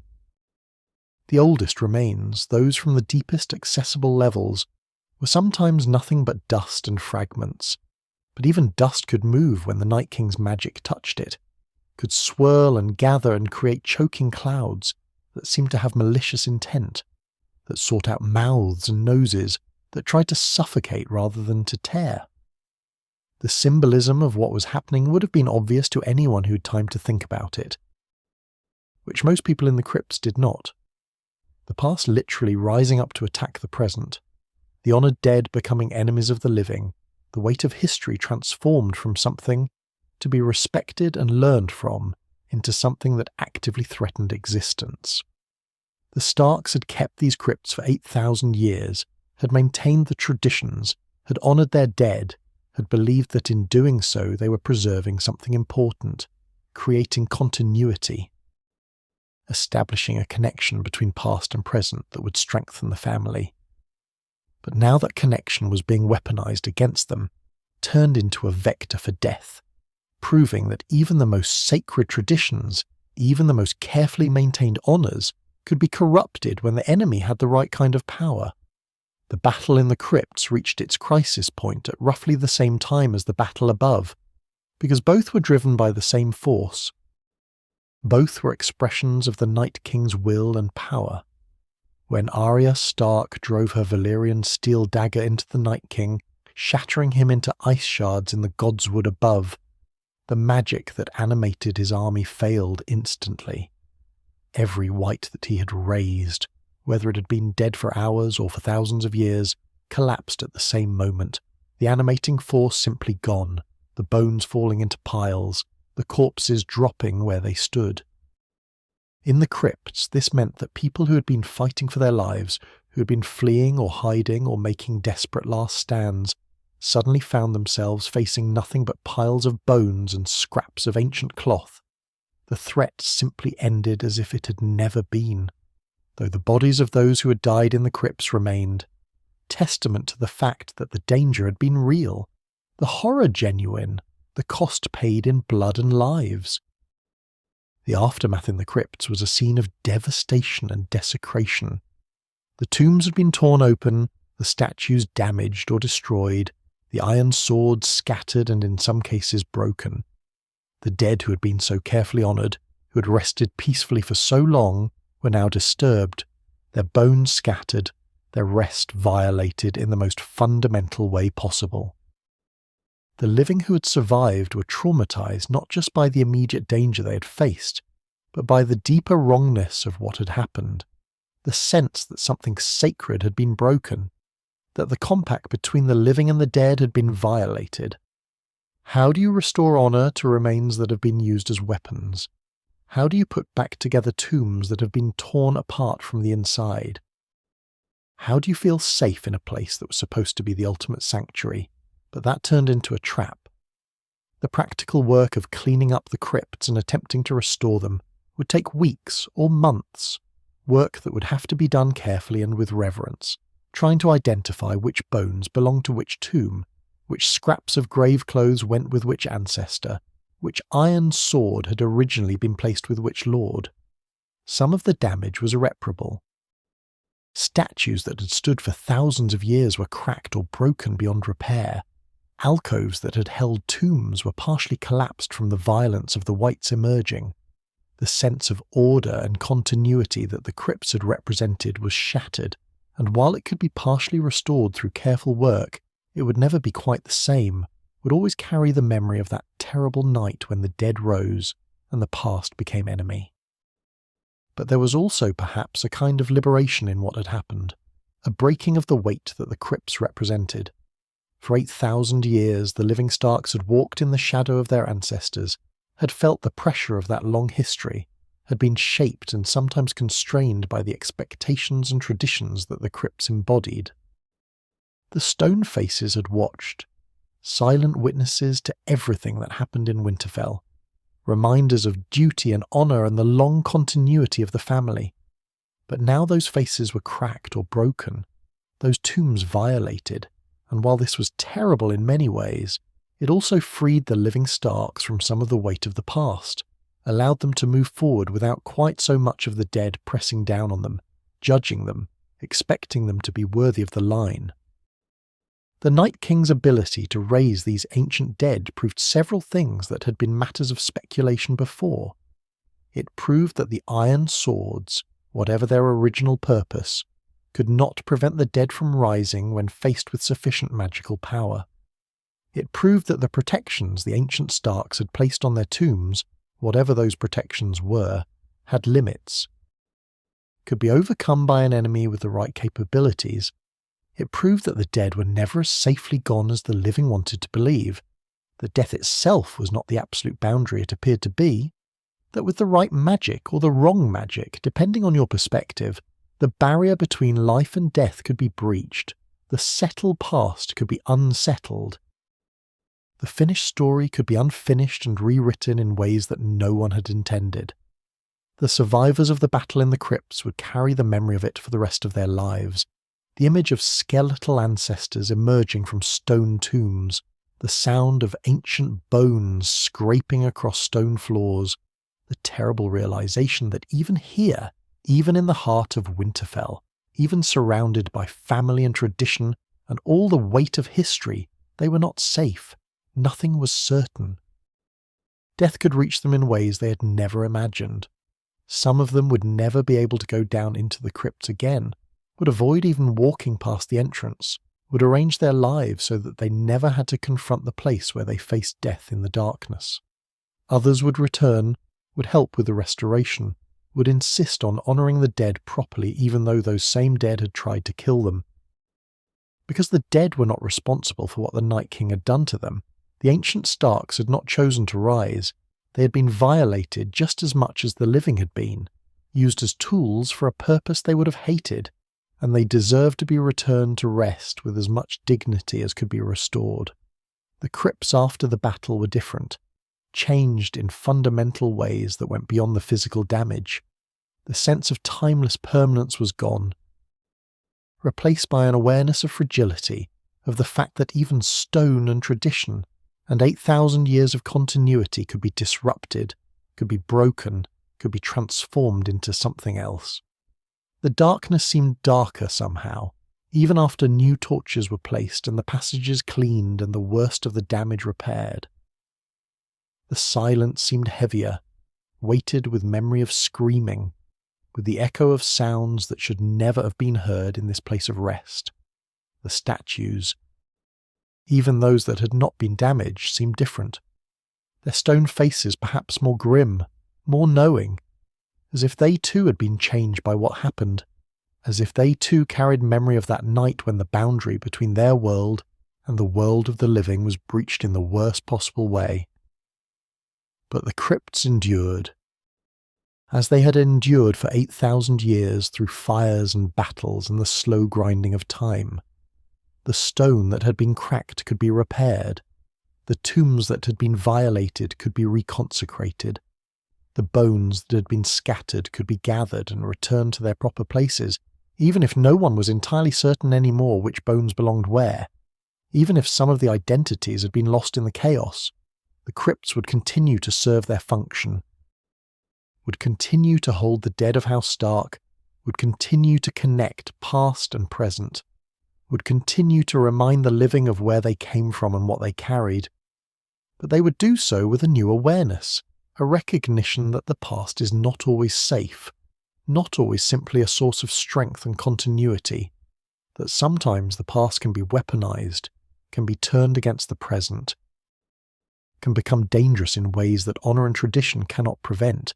The crypts remember, the stone endures, and now they remember not just the long peace of death, but the violence of that terrible night when the dead walked, when the tombs were torn open, when the ancient Starks were forced to rise one last time, before finally being allowed to rest again in the patient darkness beneath Winterfell. The battle had ended, the Night King shattered, his army fallen into piles of bones and frozen flesh, the immediate threat to the living resolved through courage and sacrifice and one perfectly placed dagger strike in the moment when all seemed lost. But the crypts remained changed by what had happened there, marked by that terrible night when the ancient dead rose and the supposed sanctuary became a trap, when iron swords failed to keep spirits in their tombs and the weight of 8,000 years of Stark history became literal, physical, dangerous. The work of restoration began almost immediately, as soon as the larger concerns of tending to the wounded and burning the countless bodies of the dead could spare any attention for the violated tombs beneath Winterfell. It was slow work, delicate work, requiring both practical skills in stonemasonry and carpentry, and also a kind of emotional care, a reverence for what was being restored, an understanding that this was not just about repairing physical damage but about healing something deeper, something spiritual or psychological that had been wounded when the dead walked. The most obviously damaged tombs needed to be addressed first, the alcoves where whites had torn their way out, where stone had cracked or collapsed, where the effigies had been shattered beyond simple repair. Some statues could be pieced back together, their broken fragments carefully gathered and fitted into place, held with mortar or with iron pins that would stabilize the repairs even if they couldn't quite erase the evidence of damage. Other statues were too far gone, reduced to rubble that no amount of skilled stonework could resurrect into anything resembling the original. For these destroyed effigies, decisions had to be made about whether to commission new carvings, to attempt to recreate what had been lost, or to leave the alcoves empty or marked with some simpler memorial that acknowledged what had stood there but made no claim to replace it perfectly. The practical constraints of time and resources and available craftsmen meant that not everything could be restored immediately, that some repairs would have to wait months or years, that the crypts would bear the scars of the battle for a long time, perhaps forever. The bones themselves presented an even more challenging problem than the statues. When the whites rose, when the ancient Starks were pulled from their rest and animated by the Night King's magic, the careful organisation of remains was destroyed. Skeletons that had lain intact for centuries were broken apart by the violence of movement, by the forces required to drag old bones into unnatural life, by the fighting that occurred when the whites attacked the living. When the magic failed and the whites collapsed, the bones fell in heaps, mixed together, often far from their original alcoves. Skulls rolled into passages, rib cages collapsed into fragments, finger bones scattered like seeds across the stone floors. The task of sorting through this chaos, of trying to determine which bones belonged to which tomb, which remains should be returned to which alcove, was nearly impossible, requiring educated guesses and assumptions that might or might not be accurate. The people who undertook this work, servants and family members and volunteers who felt the responsibility to honour the dead properly, did their best with an impossible task. They gathered bones carefully, sorted them by size and condition, made judgments about which remains seemed to go together based on proximity, or on the style of grave clothes that still clung to some of them, or simply on intuition and hope. They returned bones to alcoves, arranged them as respectfully as possible, tried to recreate something like the original burials even though they knew with certainty that mistakes were being made, that some remains were going into the wrong tombs, that the careful identities that had been preserved for so long were now irrevocably confused. This mixing of remains might have horrified earlier generations, might have seemed like an intolerable violation of the sanctity of individual burial. But in the aftermath of the battle, it felt like the best that could be done under impossible circumstances, a gesture of respect and care even if it couldn't achieve perfect accuracy. There was something almost poetic about this mixing of bones, this inability to maintain the strict separation of identities that the original burials had established. All these Starks, all these Kings of Winter and Lords of Winterfell, had in life been separate individuals with their own personalities and accomplishments and failures, but in death, after 8,000 years and a night of horror when they were all pulled from rest and used as weapons, the boundaries between them had dissolved. They became, in a sense, one thing, a collective ancestral presence rather than a collection of distinct historical figures. The stone faces remained separate, still marked with names and dates where those inscriptions had survived, still attempting to preserve individual identity. But beneath the stone, in the alcoves where the actual remains rested, there was now a mixing, a blending, a kind of unity that perhaps reflected a deeper truth about family and continuity, that all these individuals were threads in a single long story, that their separate identities mattered less than their collective contribution to the enduring line of House Stark. The iron swords presented their own questions about restoration.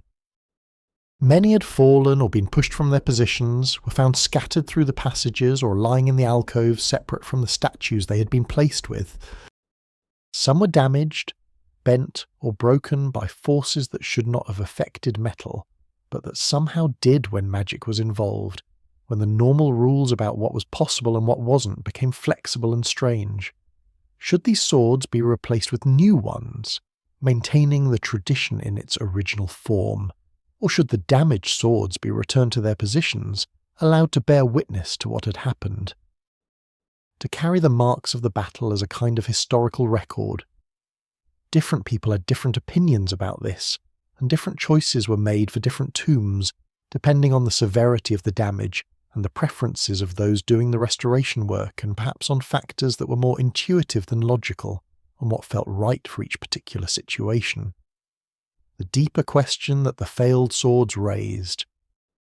The question that many people didn't want to confront directly, but that lingered in thoughts and conversations nonetheless, was whether the tradition had any real protective power, or whether it had simply been superstition all along, a practice maintained out of habit and cultural momentum, rather than because it actually did anything. The iron swords had not kept the dead from rising when the Night King's power reached into the crypts. Whatever protection they were supposed to offer had failed completely, had proven inadequate against the specific threat that manifested that night. Did this mean the tradition was worthless, that the iron swords had never served any real purpose beyond the symbolic, Or did it mean that the swords protected against some dangers but not all? That there were limits to what iron could guard against, that the Night King's magic was simply too powerful, too alien, too different from whatever threats the ancient Starks had been thinking about when they established the tradition. Most people, when pressed, would probably say that the sword should be restored, that the tradition should be maintained regardless of what happened during the battle, that abandoning the practice just because it failed once would be letting the Night King's violation extend even further, allowing him to destroy not just the physical rest of the dead, but also the cultural practices that surrounded that rest. The swords would be returned to their positions, new ones forged where necessary. The tradition continued into whatever future awaited, but the easy confidence that earlier generations might have felt about the protective power of iron was gone, replaced by a more nuanced understanding, an awareness that traditions can provide comfort and continuity without necessarily providing perfect safety, that some practices are worth maintaining for their symbolic value, even if their practical efficacy is uncertain, that the world is more complicated and more dangerous than any single tradition can fully address. The reconsecration of the crypts, the process of ritually cleansing them and re-establishing them as sacred space, was undertaken by those who served the old gods since the Starks had always followed the old ways, had always turned to the weirwoods and the nameless deities of forest and stone rather than to the seven who dominated southern religion. There were no priests of the old gods in the formal sense, no organised clergy with established rituals and written liturgies. The old gods didn't work that way, didn't demand elaborate ceremonies or complex theological formulations. But there were people who understood the old ways, who knew how to approach the weirwoods with respect, who could perform the simple rituals that acknowledged the presence of powers older than human civilization, and these people came to the crypts to do what needed to be done to make the space feel clean again, feel right again, feel like a place where the dead could rest without fear of further violation.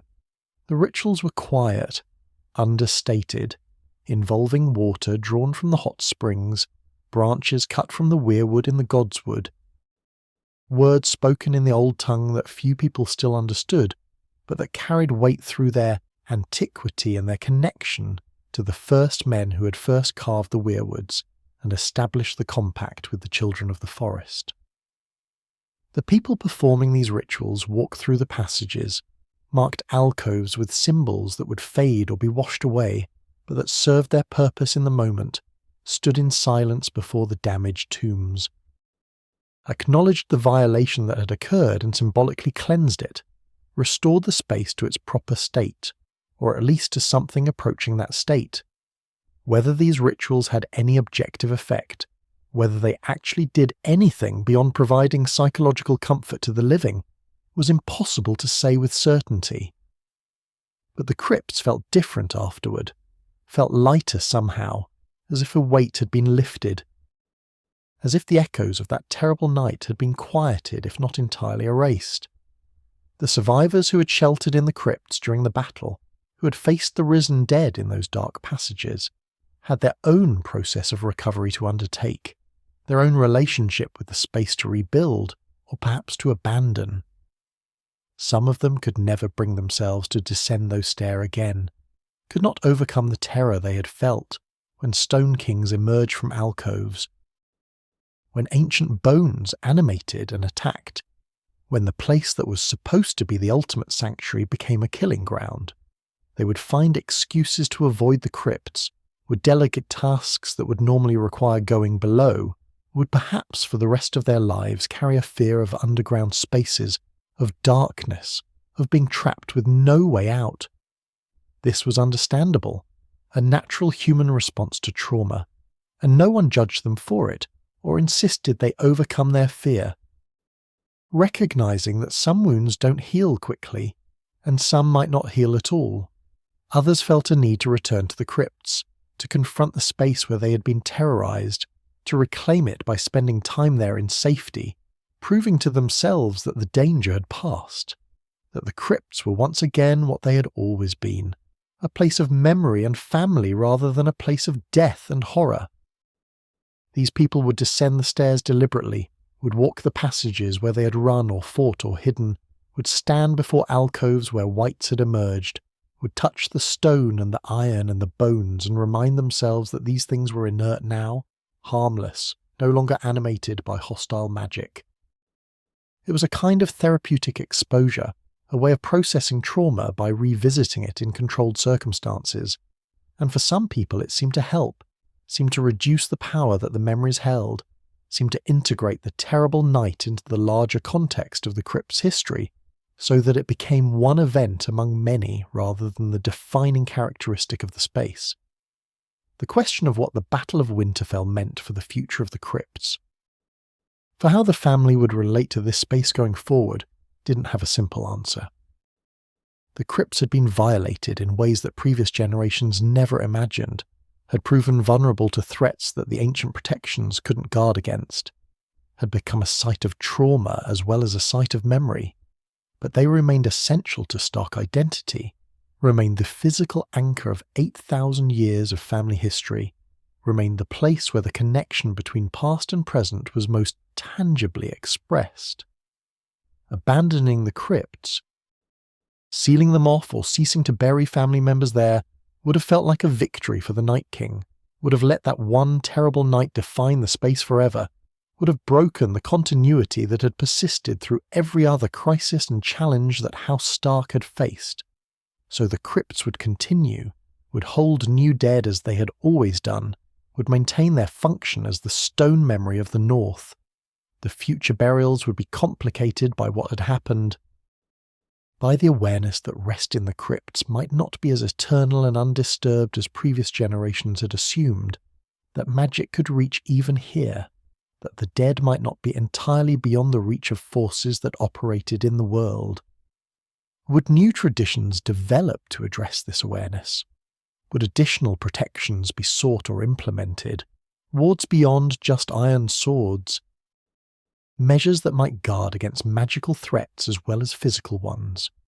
Would the family's relationship with the old gods intensify, seeking to strengthen whatever protective influence those ancient powers might offer? Or would people simply accept that perfect safety is impossible, that some risks cannot be eliminated, that the value of maintaining connection with ancestors outweighs the theoretical danger of another magical attack that might or might not ever come? These questions would be answered over time, through the choices and practices of future generations, through the slow evolution of tradition in response to new circumstances. Bran, who had become the three-eyed raven, who could see through the weirwoods and access the long memory of the world, had a unique perspective on the crypts and on what had happened there. He could see the past, could watch the original construction of those passages, could observe the careful placement of the first dead, could trace the continuity through 8,000 years of history with a clarity that no one else could achieve. But he could also see the larger patterns, the way that history moved in cycles, the way that threats rose and fell and sometimes rose again, the way that families and traditions endured through circumstances that seemed likely to destroy them. From his perspective, the violation of the crypts was terrible but not unprecedented, not unique, simply one more crisis in a long series of crises that House Stark had survived through strength and adaptation and stubborn refusal to yield. The crypts would endure because the Starks would endure, because that's what both the family and the place had always done, and the stone would keep its vigil through whatever came next, patient and implacable and permanent in ways that even magic couldn't entirely disrupt.